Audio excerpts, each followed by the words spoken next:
व्याख्यामुद्रां करसरसिजैः पुस्तकं शङ्खचक्रे विप्रभिन्नस्फटिकरुचिरे पुण्डरीके निषण्णः अमलानश्रीरमतविशदैरंशविप्लावयन नामाविर्भूयात् अनघमहिमा मानसे वागधीशः। नमस्ते प्राणेश प्रणतविभवाय वनिमगाः नमस्वामिन् रामप्रियतमनमन् गुरुगुण नमस्तुभ्यं भीमप्रबलतमकृष्णेष्ट भगवन् नमः श्रीमन्मध्वप्रदिश सुदृशन्नो जय जय श्रीगुरुभ्यो नमः। तुहिश्रुतं गत्वसुतं युवानं मृगन्न भीमं महत्नमुग्रं नृराजरित्रे रुद्रस्तवानो अन्यन्ते अस्मन्युपन्तु सेनाः शक्रोग्रधीदितिहिमाकरसूर्यसूदु पूर्वन्निहत्य निखिलं गतपाङ्गलेशम् आश्रित्य नित्यदिशिवः प्रकटोरुशक्तिः श्रीयत्कटाक्षबलवती अजितं नमः। ಶಿವರಾತ್ರಿಯ ಚಿಂತಕರಿಗೆ ವಂದನೆಗಳು. ಬಹಳ ದೊಡ್ಡದಾದ ಒಂದು ಆಡಿಟೋರಿಯಂ ನಮಗಾಗಿ ಕೊಡಮಾಡಿದ್ದೇ ಒಂದು ದೊಡ್ಡ ವಿಶೇಷ. ಇಷ್ಟು ದೊಡ್ಡ ಆಡಿಟೋರಿಯಮಲ್ಲಿ ಬಹಳ ಸುಂದರವಾದ ಒಂದು ಸಂಜೆಯನ್ನು ಕಳೆಯುವ ಭಾಗ್ಯ ನಮ್ಮದು. ಸುಮಾರಾಗಿ ಬೇರೆ ಕಡೆಯಲ್ಲಿ ನಿಂತರೆ ಬಹಳಷ್ಟು ದುಡ್ಡಿನ ಕೆಲಸ ಇದು, ಸುಲಭದಲ್ಲಿಲ್ಲ. ನಾವು ಬಹಳ ಮುಂದೆ ಇದ್ದೇವೆ, ಮಾತ್ರ ಭಾರಿ ಹಿಂದಿನ ದಿನಗಳಲ್ಲಿದ್ದೇವೆ. ಹಾಗೆ ಎರಡು ಒಟ್ಟಿಗೆ ಅಡ್ವಾನ್ಸ್ ಟೆಕ್ನಾಲಜಿಯಲ್ಲಿ ಓಲ್ಡ್ ಮ್ಯಾನ್ಸ್ ಹಳೆಯ ಸಾಂಸ್ಕೃತಿಕವಾದ ಮೌಲ್ಯಗಳ ಚಿಂತನೆಗೆ ಅತ್ಯಾಧುನಿಕವಾದ ಒಂದು ಥಿಯೇಟರ್ನಲ್ಲಿ ಯಾವ್ಯಾವುದಕ್ಕೂ ಉಪಯೋಗಿಸುವ ಥಿಯೇಟರ್ ಒಂದು ಆಧ್ಯಾತ್ಮಿಕ ದೃಷ್ಟಿಯಲ್ಲಿ ಉಪಯೋಗಿಸಿಕೊಂಡಾಗ ಯುಟಿಲೈಸ್ ಮಾಡಿಕೊಂಡಾಗ ಎಷ್ಟು ಅದ್ಭುತವಾಗಿ ಆಗ್ತದೆ ಎನ್ನುವುದಕ್ಕೆ ನಮಗೆ ಹೆಮ್ಮೆ ಅನಿಸ್ತದೆ. ಒಂದು ದೃಷ್ಟಿಯಿಂದ ಅಡ್ವಾನ್ಸ್ ಟೆಕ್ನಾಲಜಿಯನ್ನು ಬಹಳ ಸುಂದರವಾಗಿ ಉಪಯೋಗಿಸಿಕೊಳ್ತೇವೆ. ಅದನ್ನು ತುಂಬ ತುಂಬ ತುಂಬ ಉಪಕಾರ ಆಗುವಾಗಿ ನಾವು ಮಾಡಿಕೊಳ್ಬೇಕು ನನ್ನ ದೃಷ್ಟಿಯಾಗಿ. ಹಾಗಾಗಿ ಇಂಥದ್ದು ಸ್ಲೈಡ್ ಶೋಗಳು ಮಾಡುವ ಮೂಲಕ ನಾವು ಸಿದ್ಧಾಂತವನ್ನು ಬಹಳ ಗಟ್ಟಿಯಾಗಿ ಮನುಷ್ಯರಲ್ಲಿ ಕೊಡಲಿಕ್ಕೆ ಬರ್ತದೆ. ಆದರೆ ಇವತ್ತು ಜನರು ಹೊರಗಿದ್ದಾರೆ, ಆದ್ದರಿಂದ ನಮಗೆ ವಿಷಯ ಏನೋ ಚೆನ್ನಾಗಿದೆ, ಆದರೆ ಇಲ್ಲಿ ಬಂದು ಕೇಳುತ್ತಾ ಇಲ್ಲ, ಕೊಡುವುದಿಲ್ಲ, ಲೈವ್ ಮಾಡುವುದಿಲ್ಲ, ನಾಳೆ ಕೊಡುವುದಿಲ್ಲ. ಇದನ್ನು ಅಂದರೆ ಜನರಿಗೆ ಲಾಸ್ ಆಗ್ತದೆ, ಇಲ್ಲಿ ಬರಲಿಕ್ಕೆ ಬಹಳ ಕಷ್ಟ ಆಗ್ತದೆ. ಒಂದು ಜಾಸ್ತಿ ಅಂದರೆ ನಾವು ಅದೆಲ್ಲ ನಿರ್ಬಂಧ ಮಾಡಿದರೆ ಇನ್ನೊಂದು 50 ಜನ ಹೆಚ್ಚು ಬರ್ಬೋದು, ಅಷ್ಟು ಹೊರತು ಬಿಟ್ಟರೆ. ಹಾಗಾಗಿ ಕೊಡದೆ ಹೋದರೆ ಅವರಿಗೆ ಲಾಸ್, ಆದರೆ ನಮಗೆ ಲಾಸ್ ಇಲ್ಲ. ಆದರೆ ನಮಗೆ ಅಂತ ಕೇಳಿದರೆ ದೊಡ್ಡ ಅಡುಗೆ ಮಾಡಿದಾಗ 55 ಜನ ಊಟ ಮಾಡಿ ಹೋದರೆ ಬೇಜಾರಾಗ್ತದೆ.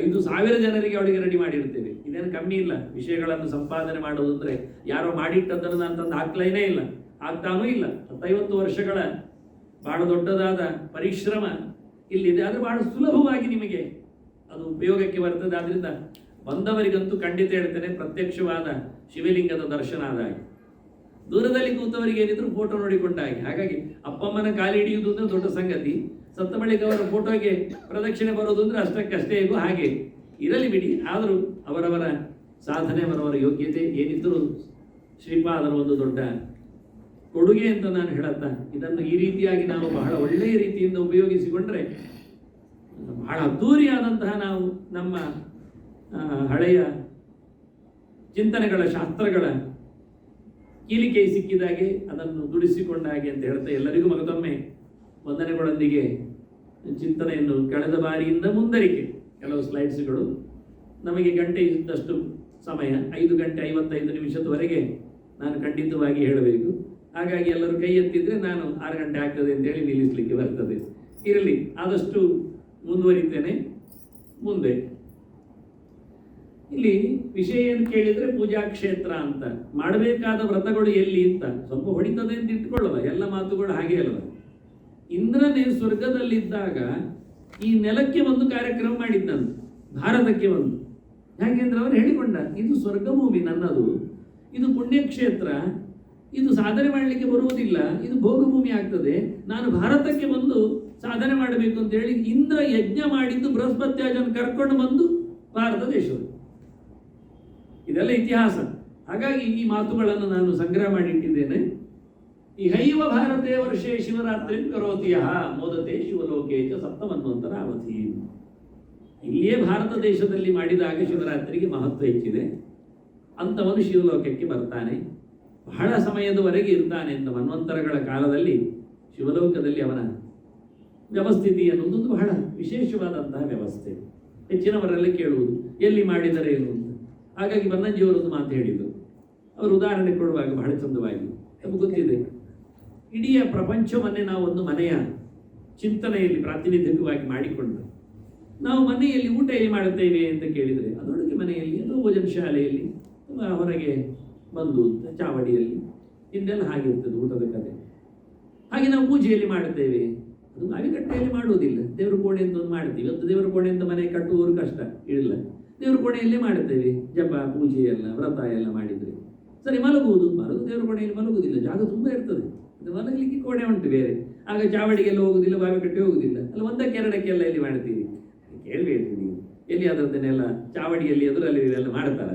ಪ್ರತ್ಯೇಕವಾದ ಒಂದು ಗೂಡಿನಾಗೆ ಯಾರ ಪಕ್ಕ ಹೋಗುವುದೇ ಇಲ್ಲ, ಅಲ್ಲಿ ಅಡ್ಡಕ್ಕೆಲ್ಲ ಇಟ್ಟಿರ್ತೇವೆ. ಸರಿ ತಾನೆ. ಆ ಇಡೀ ಪ್ರಪಂಚ ಅಂದಾಗ ಒಂದು ಮನೆ ಅಂತ ಇಟ್ಕೊಂಡ್ರೆ ಅಲ್ಲಿ ಊಟದ ಕೋಣೆ, ಅಡುಗೆ ಕೋಣೆ, ಚಾವಡಿ, ಮಲಗು ಕೋಣೆ, ಆಟದ ವ್ಯವಸ್ಥೆ, ಗೆಸ್ಟ್ ರೂಮು, ಹಾಗೆ ದೇವರ ಕೋಣೆ ಎಲ್ಲ ಇರ್ತದೆ. ನಮ್ಮ ಸಾಧನೆಗಳೆಲ್ಲ ಆಗಬೇಕದು ದೇವರ ಕೋಣೆಯಲ್ಲಿ ಅಲ್ವಾ.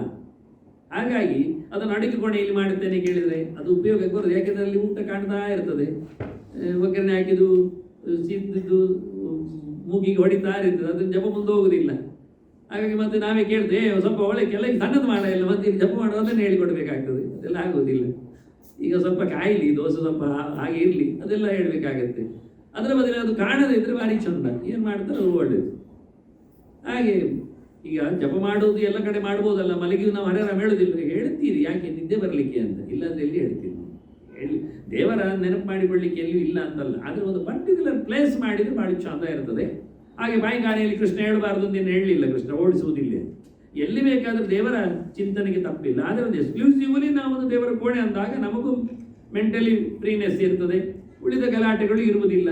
ಎಲ್ಲ ಒಂದೇ ಕೋಣೆಯಲ್ಲಿ ಎಲ್ಲ ಇದ್ದವರಿಗೆಲ್ಲ ಮಾಡಲಿಕ್ಕೆ ಏನು ಬರುವುದಿಲ್ಲ.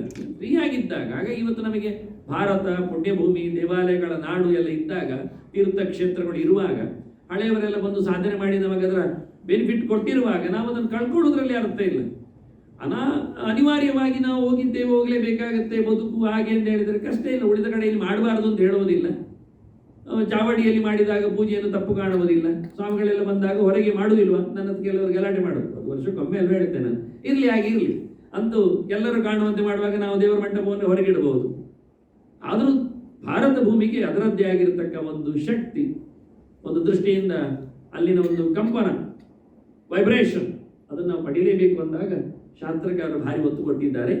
ಬೇರೆ ಕಡೆ ಮಾಡಿದ್ದಕ್ಕೆ ಹೆಚ್ಚು ಫಲ ಇಲ್ವ ಕೇಳಬೇಡಿ, ಇದೆ ಇಷ್ಟರಲ್ಲಿ ಅಲ್ಲ ಎನ್ನುವುದಂತೂ ಗ್ಯಾರಂಟಿ. ಯಾಕೆಂದರೆ ಅಲ್ಲಿನ ವಾತಾವರಣ ಆಗಲಿ, ವ್ಯವಸ್ಥೆ ಆಗಲಿ, ಕ್ರಮ ಆಗಲಿ, ಬದ್ಧತೆ ಆಗಲಿ ಬಹಳಷ್ಟು ಕಡಿಮೆ ಆಗ್ತದೆ. ಕೆಲವರು ಹೇಳಿದ್ರು ನಿಮಗಿಂತ ನಾವು ಚಂದ ಮಾಡ್ತೇವೆ ಅಂತ. ಅದು ಸತ್ಯ, ಒಪ್ತೇನೆ ನಾನು. ಕೆಲವೊಮ್ಮೆ ಪ್ರಾಕ್ಟಿಷಿಯಲ್ಲಿ ನೋಡಿಕೊಳ್ಳುವಾಗ ಭಾರತ ಭೂಮಿಯಲ್ಲಿ ಮಾಡತಕ್ಕಂಥ ಏನೊಂದು ಅನಿವಾರ್ಯತೆಯೋ ಅಥವಾ ಬಲಾತ್ಕಾರವೋ ಅಥವಾ ಇನ್ನೇನೋ ಊಟಾಟಿಕೆಯೋ ಇರ್ಲಿಕ್ಕೆ ಹೋಗಿ ಅವರು ಶುದ್ಧ ಮನಸ್ಸಿನಿಂದ ಚಂದ ಮಾಡಿ ಒಂದು 10 ನಿಮಿಷ ಜಪ ಮಾಡ್ತಾರೆ ಅಂದರೆ ದೇ ಡೆಡಿಕೇಟ್ 10 ಮಿನಿಟ್ಸ್ ಅಂತ ಹೇಳಿಕೊಂಡಾಗೆ ತುಂಬ ಪ್ರಾಮಾಣಿಕವಾಗಿ ಮಾಡ್ತಾರೆ. ಅದು ಒಳ್ಳೆಯದು. ಕಂಪೇರ್ ಮಾಡಿದರೆ ಶಾಸ್ತ್ರವು ಕೆನ್ನೆ ಕೊಡದಿದೆ. ವಿಪ್ರಾಡ್ ದ್ವಿಷಡ್ಗುಣಯುತ ಅರವಿಂದ ನಾಭ ಪಾದಾರವಿಂದ ವಿಮುಖ ಪ್ರಪಂಚ ವರಿಷ್ಠ ಬಂದಿದೆ.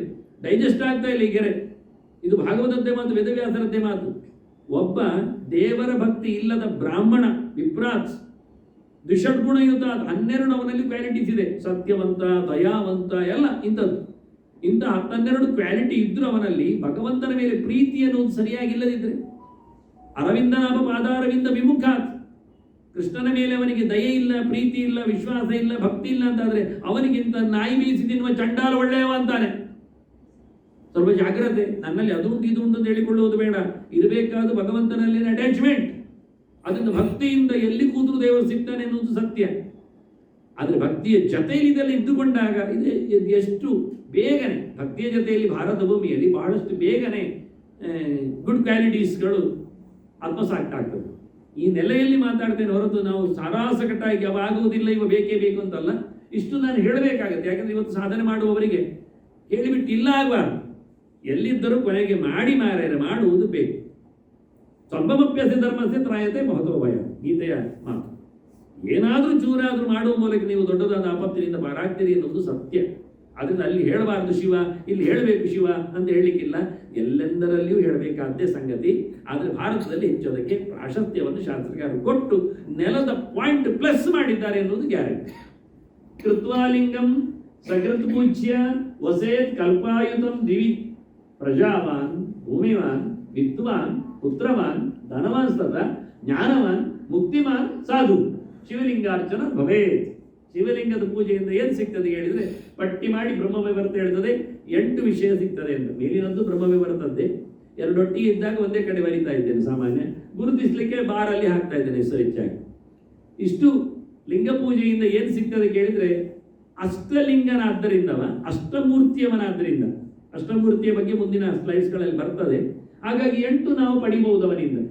ಪ್ರಜಾವಾನ್, ಭೂಮಿವಾನ್, ಅರ್ಥ ಹೇಳ್ಬೇಕಾಗಿಲ್ಲ, ವಿದ್ವಾನ್, ಚಿಂತನೆ ಗಟ್ಟಿ ಆಗ್ತದೆ, ಪುತ್ರವಾನ್, ಮತ್ತೆ ಪ್ರಜಾವಾನ್ ಉಂಟಲ್ಲ. ಪ್ರಜಾವಾನ್ ಅಂದ್ರೆ ಅರಸನಾದಾಗ ಪ್ರಜೆಗಳು ಅವರ ಪಕ್ಷದಲ್ಲಿ ಬರಬೇಕಲ್ಲ, ಅದಕ್ಕೆ ಪುತ್ರವಾನ್, ಧನವಾನ್ ಸದ, ಜ್ಞಾನವಾನ್, ಮತ್ತೆ ವಿದ್ವಾನ್ ಹೇಳಿದ್ದಲ್ಲ ನೀವು. ಜ್ಞಾನ ಅಂದ್ರೆ 2 ಬಗೆ ಇರ್ತದೆ. ದೇವರ ವಿಷಯ ಒಂದು, ಬಾಹ್ಯವಾದಂತಹ ಒಂದು ನಾಲೆಜ್, ವಿದ್ವತ್ತ ಅಂದ್ರೆ ಹಾಗೆ 2 ಪ್ರಕಾರವನ್ನು ಹೇಳಿ ಗೊತ್ತು ಮಾಡಿದ್ರು. ಮತ್ತೆ ಮುಕ್ತಿಮಾನ್, ಮೋಕ್ಷವನ್ನು ಗ್ಯಾರಂಟಿ ಪಡೀಲಿಕ್ಕೆ. ಮತ್ತೆ ಸಾಧು ಅಂದರೆ ಸಾಧುತ್ವ, ಒಳ್ಳೆಯವನಾಗ್ತದೆ, ಒಳ್ಳೆತನ ಬರ್ತದೆ. ಹೀಗೆ ಬಹಳ ಸುಂದರವಾಗಿ 8 ಮುಖದಿಂದ ಶಿವನ 8 ಆರಾಧನೆಗೆ ಲಾಭವನ್ನು ಕೊಟ್ಟಿದ್ದಾರೆ. ನೆಕ್ಸ್ಟ್ ಅಷ್ಟಮೂರ್ತಿಗಳ ಬಗ್ಗೆ ಮಾತಾಡಿದ. ಅಷ್ಟಮೂರ್ತಿಗಳು ಹೇಗಿದ್ದಾರೆ ಎನ್ನುವುದರ ಬಗ್ಗೆ ಮಾತಾಡುವ. ಅವರೆಲ್ಲ 8 ಮೂರ್ತಿಯವರು. ಇದೆಲ್ಲ ಸಾಮಾನ್ಯವಾಗಿ ಭಗವಂತನ 8 ರೂಪಗಳು ಇದೇ ರೀತಿ ಅಂದ್ರೆ ಹೀಗೆ. ವಿಶ್ವಾದಿಗಳ ಬಗ್ಗೆ ಮಾತಾಡುವಾಗ ಆಚಾರ್ಯ ಹೇಳ್ತಾರೆ, ಮೂರ್ತಯಷ್ಟು ಅವಿದ್ಯೆಯ ಚಕ್ರಶಂಕ ವರಾಭಯ ಇಂತ ಕಾಮನ್. ಹಾಗೆ 8 ಮೂರ್ತಿಗಳಿಗೆ ಕಾಮನ್ ಏನು ಕೇಳಿದ್ರೆ ಲಕ್ಷಣ ವರಾಭಯ ಗರಾಶ್ಚೈವ ಟಂಕ ಕೃಷ್ಣಧರಸ್ತದಾ ಅಂತ. ಮೃಗವನ್ನು ಇಟ್ಕೊಳ್ತದೆ, ಟಂಕವನ್ನು ಇಟ್ಕೊಂಡಿರ್ತದೆ, ಮತ್ತೆ ವರಾಭಯದ ಲಕ್ಷಣ ಇರ್ತದೆ. ಅದಕ್ಕಾಗಿ ಹೊಸತು ಒಂದು ಹುಡುಕಿ ಹಾಕಿದ್ದೇನೆ ನಾನು, ಮೂರ್ತಿ ಹೇಗಿರ್ತದೆ ಅಂತ. ಬಹಳ ಕೆಲವೆಲ್ಲ ಸರ್ಚ್ ಮಾಡಲಿಕ್ಕೆ ಭಾರಿ ಕಷ್ಟ ಇರ್ತದೆ. ಯಾಕೆಂದ್ರೆ ಲಕ್ಷಣವಾಗಿ ಕೊಡುವುದಿಲ್ಲ, ಹೇಳಿದ್ದು ಇರುವುದಿಲ್ಲ, ಇರುವುದು ಹೇಳಿದಾಗಿರುವುದಿಲ್ಲ. ಇದು ನಮಗೆ ಕಷ್ಟ ಆಗುತ್ತೆ. ಎಲ್ಲ ಕಥೆಯಲ್ಲಿ ಎಲ್ಲರೂ ಹಾಗೆ. ಹಾಗಾಗಿ ಶಾಸ್ತ್ರಕಾರರು ಹೇಳಿದ ಲಕ್ಷಣ ಇರುವಂಥ ಸಿಗುವುದು ಬಹಳ ಕಷ್ಟ. ಅಷ್ಟಮೂರ್ತಿಗಳು ಬಹಳ ಸುಂದರವಾಗಿ ಕೈಯಲ್ಲಿ ವರ ಮತ್ತು ಅಭಯ, ಕೇಳಿದ್ದನ್ನು ಕೊಡ್ತೇನೆ ಅಂತ, ಯಾವುದಕ್ಕೂ ಕಮ್ಮಿ ಇಲ್ಲ ಅಂತಂದ್ರೆ ಹೆದರಬೇಡಿ ಬನ್ನಿ ಅಂತೇಳಿ ವರಾಭಯ ಮುದ್ರೆಗಳು. ಜೊತೆಯಲ್ಲಿ ಇನ್ನೊಮ್ಮೆ ಕತೆ ಹೇಳುವ ಅದರದ್ದೆಲ್ಲ ಮೃಗದ ಬಗ್ಗೆ, ಟಂಕದ ಬಗ್ಗೆ ಎಲ್ಲ ಇನ್ನೊಮ್ಮೆ ಹೇಳ್ತೇನೆ. ಕಥೆಗಳು, ಆಯುಧಗಳ ಬಗ್ಗೆ ಮತ್ತೆ ನೋಡುವ. ಇನ್ನೊಮ್ಮೆ ಶಿವಚಿಂತನೆ ಮಾಡಲಿಕ್ಕೆ ನಾವು ಡೀಟೇಲ್ ಆಗಿ ಕೂತ್ಕೊಳ್ಳುವಾಗ ಯೋಚನೆ ಮಾಡುವ. ಈಗ ಶಿವರಾತ್ರಿಗೆ ಬೇಕಾದಷ್ಟು ನಾವು ಮೆಟೀರಿಯಲ್ ಒಟ್ಟು ಮಾಡಿದ್ದೇವೆ. ಬಣ್ಣ ಅವನದ್ದು 8ರದ್ದು ಕೇಳಿದ್ರೆ, ನಾರಾಯಣನದ್ದು ಹೇಳುವಾಗ ಸಮಾನ ವರ್ಣ ಅಂತ ಹೇಳಿಬಿಟ್ರು, ಮೂಲ ರೂಪದ ಹಾಗೆ ಅಂತ. ಇಲ್ಲಿ ನೋಡಿ, ಶುಕ್ಲ ಶ್ಯಾಮಶ್ಚ, ಶ್ಯಾಮ ಅಂದ್ರೆ ಹಸಿರು ಇಟ್ಕೊಳ್ಳಿ, ರಕ್ತಶ್ಚ ಕೃಷ್ಣ, ಗೋಕ್ಷೀರ ಸನ್ನಿಭ, ಕೇಸರ ಅದು ಕೇಸರಿ, ಮತ್ತೆ ವಿದ್ರುಮ ಅದು ಹವಳದ ಬಣ್ಣ, ವಿದ್ರುಮ ಅಂದ್ರೆ. ನೀಲ, ನೀಲ ಅಂದ್ರೆ ಕಪ್ಪಿನ ಪಕ್ಕದಲ್ಲಿದ್ದದ್ದು. ಭವಾದೀನಾಂಚ ವರ್ಣತಃ, ಭವ ಅಂತ ಹೆಸರುಗಳು ಶುರುವಾಗುದು. ಭವ, ಉಗ್ರ, ಭೀಮ ಅಂತ 8 ಜನರ ಹೆಸರು ಮುಂದೆ ಪಟ್ಟಿಯಲ್ಲಿ ಬರ್ತದೆ. ಆ 8 ಜನರ ಬಣ್ಣವು ನಿಮಗೆ ರ್ಯಾರ್ ಸಿಗುವುದು ಕಷ್ಟ, ವಿರಳ. ಹೇಳುವುದು ಯಾರು ಕೇಳುವುದಿಲ್ಲ. ಅದು ಯಾಕೆ 8 ಬೇಕೆನ್ನುವುದು ಮುಂದೆ ಹೇಳುತ್ತೆ ನಾನು, ಬರುತ್ತೆ. ಮೂರ್ತಯ ಅಷ್ಟೌ ಶಿವಸ್ಯೈತಾ ಪೂರ್ವಾದಿ ಕ್ರಮಯೋಗತಃ ಅಗ್ರೇಯಾಂತಹ ಪ್ರಪೂಜ್ಯಾಸ್ತಃ ವೇದ್ಯಾಂ ಲಿಂಗೇ ಶಿವಂ ಯಜೇ. ಇದು ದೊಡ್ಡ ವಿಷಯ. ಮೊದಲು ಹೇಳಿದ್ದ ಲಕ್ಷಣ ಎಲ್ಲ ಶೈವಾಗ ಬಂದ. ಅದು ಭವಿಷ್ಯ ಪುರಾಣದಲ್ಲಿ ವ್ಯಾಸರು ಹೇಳ್ತಾರೆ, 8 ಜನರನ್ನು ಪೂಜೆ ಮಾಡಲಿಕ್ಕೆ ಉಂಟು. ನಾವಿಲ್ಲಿ ಬರುವ ಹೃದಯದ ಮಧ್ಯದಲ್ಲಿ ನಾರಾಯಣ, ಅಷ್ಟದಳ ಪದ್ಮ, ಅದರಲ್ಲಿ 8 ದಳದಲ್ಲಿ 8 ಜನ ವಿಶ್ವಾದಿಗಳು. ಕ್ರಮ ಹೃದಯ ದಳಂ ಪದ್ಮ ಅಂತ ನೋಡುವ ಕ್ರಮ. ಹಾಗೆ ಶಿವನ ಪೂಜೆಯಲ್ಲಿ ಲಿಂಗ ಪೂಜೆ ಮಾಡುವಾಗ 8 ಜನರನ್ನು ಸುತ್ತ ಪೂಜೆ ಮಾಡಲಿಕ್ಕೆ ಉಂಟು. ನನಗೆ ಯಾವತ್ತು ಕೆಲವರೆಲ್ಲ ಶ್ಲೋಕ ಆಗಿದ ತಕ್ಷಣ ಬೈಯುವುದು ಇದರಲ್ಲೇ ಅಂತಂದ್ರೆ, ಪೂಜೆ ಮಾಡಲಿಕ್ಕೆ ಎಲ್ಲಿ ಉಂಟು? Knowledge for the sake of knowledge ಮಾತ್ರ ಅಲ್ಲ, ಟು ಪ್ರಾಕ್ಟೀಸ್. ಅದು ಯೋಚನೆ ಮಾಡಿ, ತಿಳ್ಕೊಳ್ಬೇಕೆನ್ನುವುದು ಸತ್ಯ. ತಿಳಿದಂದ್ರೆ ಎಂತ ಮಾಡಬೇಕಲ್ಲ, ತಿಳಿಯುವುದೇ ಒಂದು ದೊಡ್ಡ ಸಂಗತಿ, ಅದೇ ಪ್ಲೀಸ್. ಆದರೂ ಪ್ರಯೋಗದಲ್ಲಿ ತಂದ್ರೆ ಭಾರಿ ವಿಷಯ ಇರ್ತದೆ. ಆದ್ರಿಂದ ಎಷ್ಟೋ ವಾಕ್ಯಗಳು ಪೂಜೆ ಮಾಡಲಿಕ್ಕೆ ಹೇಳಿವೆ. ನನ್ನ ಹತ್ರ ಇವತ್ತು ಕೆಲವರೆಲ್ಲ ಆಪಾದನೆ ಮಾಡೋದು ಹಾಗೆ, ಹೇಳಿದ ತಕ್ಷಣ ಕೊಟ್ಟ ತಕ್ಷಣ ಅದು ಪೂಜೆ ಮಾಡಬೇಕು ಉಂಟ. ಮತ್ತೆ ನನ್ನ ತಲೆಯಲ್ಲಿ ಮಾತ್ರ ಇರಬೇಕು ಅಂತಿರುವುದಾ? ಪೂಜೆ ಮಾಡೋದು ತಗೊಂಡ್ರೆ ಏನಾಗ್ತದೆ ಅಂದ್ರೆ, ಒಂದು ದೃಷ್ಟಿ ಏನಾಗಿದೆ, ಇವತ್ತು ಹೇಳುವವರು ಒಂದು ಕಡೆ, ಅದನ್ನು ಹೊತ್ಕೊಂಡು ಹೋಗುವ ಮತ್ತೊಂದು ಕಡೆ. ಅಂದ್ರೆ ಪುರೋಹಿತರು, ಪ್ರವಚನಕಾರರು, ಇವರಿಗೆ ಬ್ರಿಡ್ಜೇ ಇಲ್ಲ. ಪುರೋಹಿತರಿಗೆ ತಿಳ್ಕೊಳ್ಬೇಕು ಅಂತಿಲ್ಲ, ಪ್ರವಚನಕಾರರಿಗೆ ಪ್ರಯೋಗಕ್ಕೆ ಬರಬೇಕು ಅಂತಿಲ್ಲ. ಸೋತೋದಾಗಿ ನಮಗೆ ಅಂತ ಇರಾದೆ ಇಲ್ಲ. ನಾವು ಹೇಳುವುದು ಮಾಡುವವರಿಗೆ ಮಾಡಲಿಕ್ಕೋಸ್ಕರವೇ, ಆದಷ್ಟು ಮಾಡಿ. ಅವರಿಗೆ ತಿಳ್ಕೊಳ್ಬೇಕಾಗಿಲ್ಲ, ಉಂಟಲ್ಲ ಪ್ರಾಕ್ಟೀಸ್, ಬಂದಿದೆ ಅಲ್ಲ ಹಿಂದಿನ ಹಾಗೆ. ಅದು ಎಷ್ಟು ತಪ್ಪಾಗಿದೆ, ಎಷ್ಟು ಬಿದ್ದೋಗಿದೆ ಅದನ್ನು ನೋಡಿಕೊಳ್ಳುವುದೇ ಇಲ್ಲ. ಶ್ರಾದ್ದ ಮಾಡುವಾಗ ಬೆಕ್ಕನ್ನು ಕಟ್ಟಿದ್ದಾರೆ ಒಬ್ಬರು, ಮನೆಯಲ್ಲಿ ಓಡಾಡ್ತಾ ಇದ್ದು ಬಾಬದು ಮತ್ತೆ ಹವಿಸು ಬಿಡ್ತದೆ ಅಂತ. ಅವನು ನೋಡಿಕೊಂಡು ಫೋಟೋ ತಗೊಂಡು ಅದನ್ನು ಕಳಿಸಿ, ನೋಡಿ ಮಾರೆ ಶ್ರಾದ್ದ ಮಾಡಬೇಕು ಕಟ್ಟಬೇಕು ಬೇಡ ನೀವು ಹೇಳಿ. ಒಳಗಿನ 4 ಮನೆದು ತಂದು ಕಟ್ಟಿ ಅದು ಶ್ರಾದ್ದ ಮಾಡ್ತಾನೆ. ಈಗ ಸಂಬಂಧ ಇಲ್ಲ ಮಾರೆ ಹೇಳಿದ್ರು ಅದು ಆಗುವುದೇ ಇಲ್ಲ. ನಮ್ಮ ಅಜ್ಜ ಹಾಗೆ ಮಾಡ್ತಿದ್ದು ಗೊತ್ತಿಲ್ಲ ನಿಮಗೆ, ನೀವೊಂದು ಪುರೋಹಿತರ ಇಲ್ಲ ಮತ್ತೆ ನೋಡ್ಲಿಕ್ಕೆ ಹೋದು. ಆದ್ರೆ ಇದು ಆಗಿದೆ ಏನು ಗೊತ್ತುಂಟು, ಬೆಪ್ಪ ಸಂಪ್ರದಾಯದಲ್ಲಿ ಬರ್ಲಿಕ್ಕೆ ನಾನು ಅದನ್ನು ಒಪ್ಪು ಸಂಪ್ರದಾಯ ಹೇಳುದಿಲ್ಲ ಅದಕ್ಕೆ ಅಂತ ಬರ್ಲಿಕ್ಕೆ ಹೋಗಿ ನಾವು ಸಿಕ್ಕಿ ಬಿದ್ದಿದ್ದೇವೆ. ಅದಕ್ಕೆ ನಾನು ಈ ಗೆರೆಗಳನ್ನು ಈಗ ಹುಡುಕಿ ಆಗುದು ಮಾಡಬೇಕು ಅಂತ ಹೇಳಿದ್ದಂತ ಆಗ್ತಾ ಇದ್ದೇನೆ. ಅದನ್ನು ಕೆಲವು ಮೈದೋಷನಿಗೆ ಕೇಳ್ತಾನೆ, ಕೆಲವೊಮ್ಮೆ ಅದು ಪೂಜೆ ಮಾಡಬೇಕು ಎಲ್ಲಿ ಹೇಳಿದ್ದಾರೆ ಮಹಾರಾಯ ಪ್ರಪೂಜ್ಯ ನೋಡಿ ಆ ಮೂರ್ತಿಗಳನ್ನು ಪೂಜೆ ಮಾಡಲಿಕ್ಕೆ ಉಂಟು. ಇದು ಹೊಚ್ಚ ಹೊಸದು. ಇವತ್ತಿನವರೆಗೆ ನೀವು ಎಲ್ಲಿಯೂ ಶಿವರಾತ್ರಿ ಆಗಲಿ, ಶಿವಪೂಜೆ ಆಗಲಿ, ಶೈವರಾಗಲಿ, ಶಿವಚಿಂತಕರಾಗಲಿ ಅವರಲ್ಲಿ ಇದನ್ನು ಉಂಟು ಅಂತ ಹೇಳಲಿಕ್ಕೆ ಹೋಗಬೇಡಿ, ಕಾಣುವುದಿಲ್ಲ. ಇನ್ನು ನಾನು ಕೊಟ್ಟ ನಂತರ ಎಲ್ಲ ಅಡಿಯಿಂದ ತೆಗೆದು ಕಾಗದಲ್ಲಿ ಇಲ್ಲಿ ಉಂಟು, ಕೇರಳದಲ್ಲಿ ಬಂದಿದೆ, ಬಪ್ಪನಾಡಲ್ಲಿ ಸಿಕ್ಕಿದೆಲ್ಲ ಹೇಳಿ ಶುರು ಮಾಡ್ತಾರೆ. ತುಂಬಾ 100ಕ್ಕೆ 100 ಸುಳ್ಳಿರ್ತದೆ. ಹೇಳಿದ ನಂತರ ಎಲ್ಲರೂ ದೊಡ್ಡವರಾಗ್ತಾರೆ. ಮೊದಲು ಬಿಸಾಡ್ತಾರಲ್ಲ ಅದನ್ನು ನೋಡಬೇಕು, ಅದನ್ನು ನೆಕ್ಕಿದ್ದ ಹೆಕ್ಕಿದ್ದ ಅಂತ. ಅಷ್ಟೌ ಮೂರ್ತಯ ಶಿವಸ್ಯ ಏತಃ, ಶಿವನ 8 ಮೂರ್ತಿಗಳು ಪೂರ್ವಾದಿ ಕ್ರಮಯೋಗದ ಆಗ್ನೇಯ ಅಂತ, ಪೂರ್ವದಿಂದ ಹಿಡಿದು ಆಗ್ನೇಯದವರೆಗೆ. That means anti clockwise, ಪೂರ್ವದಿಂದ ಈಶಾನ್ಯಕ್ಕೆ, ಉತ್ತರಕ್ಕೆ, ವಾಯುವ್ಯಕ್ಕೆ, ಪಶ್ಚಿಮಕ್ಕೆ, ಮತ್ತೆ ನೈಋತ್ಯಕ್ಕೆ, ದಕ್ಷಿಣಕ್ಕೆ, ಮತ್ತೆ ಆಗ್ನೇಯ. ಆಂಟಿ ಕ್ಲಾಕ್ ವೈಸ್ ಅಲ್ಲಿ ಹೇಳಿದ್ದಾರೆ. ಇದೆಲ್ಲ ಗಮನಿಸಬೇಕಾದ ಕಥೆಗಳು. ಪ್ರಪೂಜ್ಯಾಹತಾಹ ಅವುಗಳನ್ನು ಪೂಜೆ ಮಾಡಬೇಕು. ಮತ್ತೆ ಮಧ್ಯದಲ್ಲಿ ಯಾರನ್ನು, ಮಧ್ಯದಲ್ಲಿ ಲಿಂಗೆ ಶಿವ ಬೇಜೆ, ಮಧ್ಯದಲ್ಲಿ ಲಿಂಗ ಇಟ್ಟು ಶಿವನನ್ನು ಪೂಜೆ ಮಾಡಲಿಕ್ಕೆ ನೋಡಿ. ಲಿಂಗ ಮಧ್ಯದಲ್ಲಿಟ್ಟು 8 ಜನರನ್ನಿಟ್ಟು ಪೂಜೆ ಮಾಡಿದ್ದು ನೋಡಿದ್ದೀರಾ? ಹೇಳಿದ್ದಾರ? ಸಿಕ್ಕಿಬಿಟ್ಟಿದೆಯಾ? ಇದು ನಾಥಾಚಾರ ಭವಿಷ್ಯ ಪುರಾಣದಲ್ಲಿ ಕೊಟ್ಟ ಗೆರೆ, ನಾನು ತಂದು ಕೊಟ್ಟಿದ್ದೇನೆ. ನಾಳೆಗೆ ನಾವು ಗಮ್ಮತ್ತಿನಲ್ಲಿ ಅಲ್ಲಾದ್ರೆ ಇವತ್ತು ಅಡ್ವಾನ್ಸ್ ಅಲ್ಲಿ, ಯಾಕೆಂದ್ರೆ ಚಿಂತನೆ ಮಾಡುವಾಗಲೇ ಪೂಜೆ ಮಾಡಿದಾಗೆ, ಮಾನಸ ಪೂಜೆ ಮಾಡಿದಾಗ ಮಧ್ಯದಲ್ಲಿ ಯಾರು ಲಿಂಗ, ಭಗವಂತನ ವಿಶೇಷವಾದ ಪ್ರತೀಕ. ಲೀನಂಗಮಯತಿ, ಒಳಗೆ ಕೂತ ಭಗವಂತನನ್ನು ಎಚ್ಚರಿಸುತ್ತಿರುವ ರಾಮ ರಾಮೇತಿ ರಾಮೇತಿ ಎಂದು ಹೇಳಿಕೊಂಡಿರತಕ್ಕ ಶಿವಪ್ಪ ಕೂತಿದ್ದಾನೆ. ಸುತ್ತಲವ 8 ಮೂರ್ತಿಗಳು ಕೂತಿವೆ, ನಡುವೆ ನಾರಾಯಣ ಕೂತ, ವಿಶ್ವಾದಿಗಳು ಕೂತಾಗಿ. ನೆಕ್ಸ್ಟ್ ನೋಡಿ, 8 ಜನರನ್ನು ಕರೆಯುವ ಕ್ರಮ ಹೇಗೆ ತೋರಿಸಿಕೊಟ್ಟಿದ್ದೇನೆ. ಅಷ್ಟದಳ ಪದ್ಮದಲ್ಲಿ ನಡುವೆ ಲಿಂಗವನ್ನಿಟ್ಟು 8 ಜನರನ್ನು ಕರಿಬೇಕು. ಪೂರ್ವದಿಂದ ಹಿಡಿದು ಆಗ್ನೇಯದವರೆಗಿನ ಕಥೆ ಆಗಿದ್ದೇನೆ. ಭವಿಷ್ಯ ಪುರಾಣ ಹೇಳಿದ ರೀತಿಯಲ್ಲಿ ತೋರಿಸಿಕೊಟ್ಟಿದ್ದೇನೆ.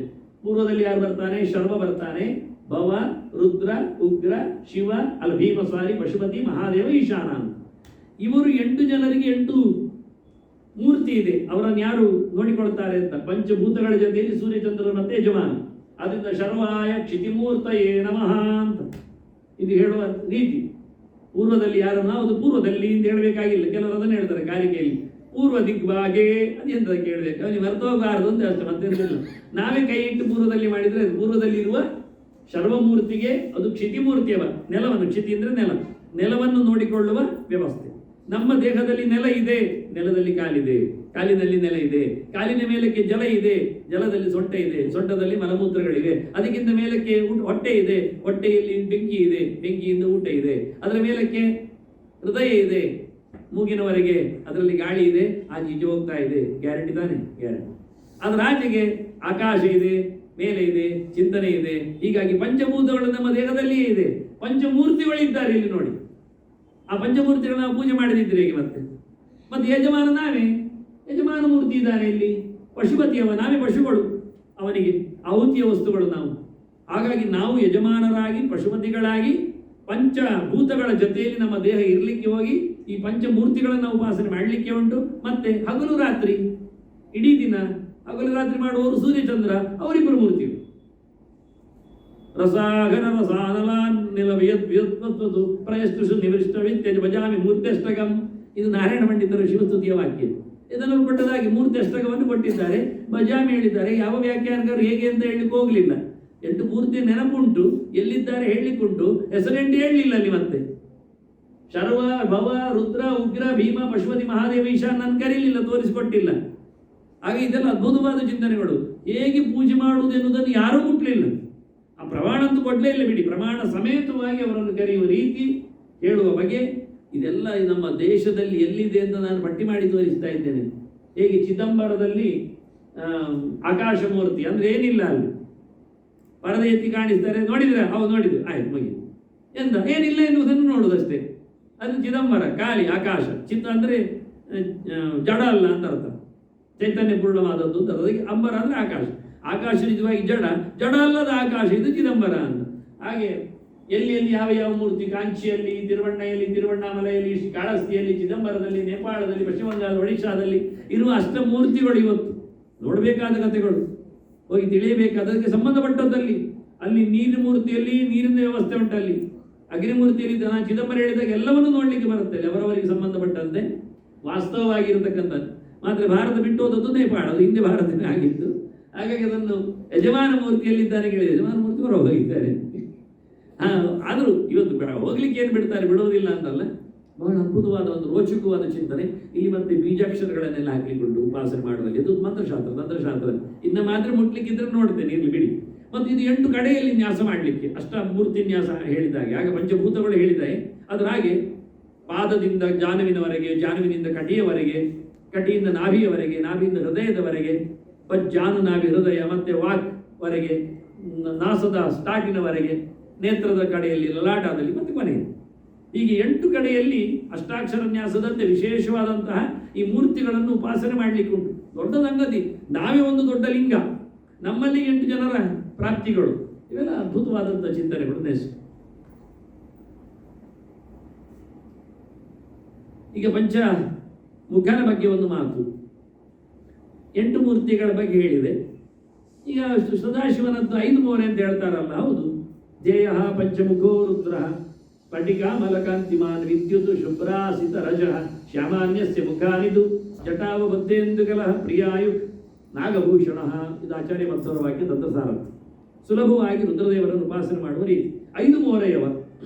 5 ಮೋರೆ ಎಂದು ಸಾಲಿಡುವುದುಂಟು ಕೆಲವರು, ಸಾಲಿನಲ್ಲಿ ಇಲ್ಲ, ಮತ್ತೆ ಸುತ್ತಲೂ ಇದೆ, ಮತ್ತೊಂದು ಮೇಲೆ.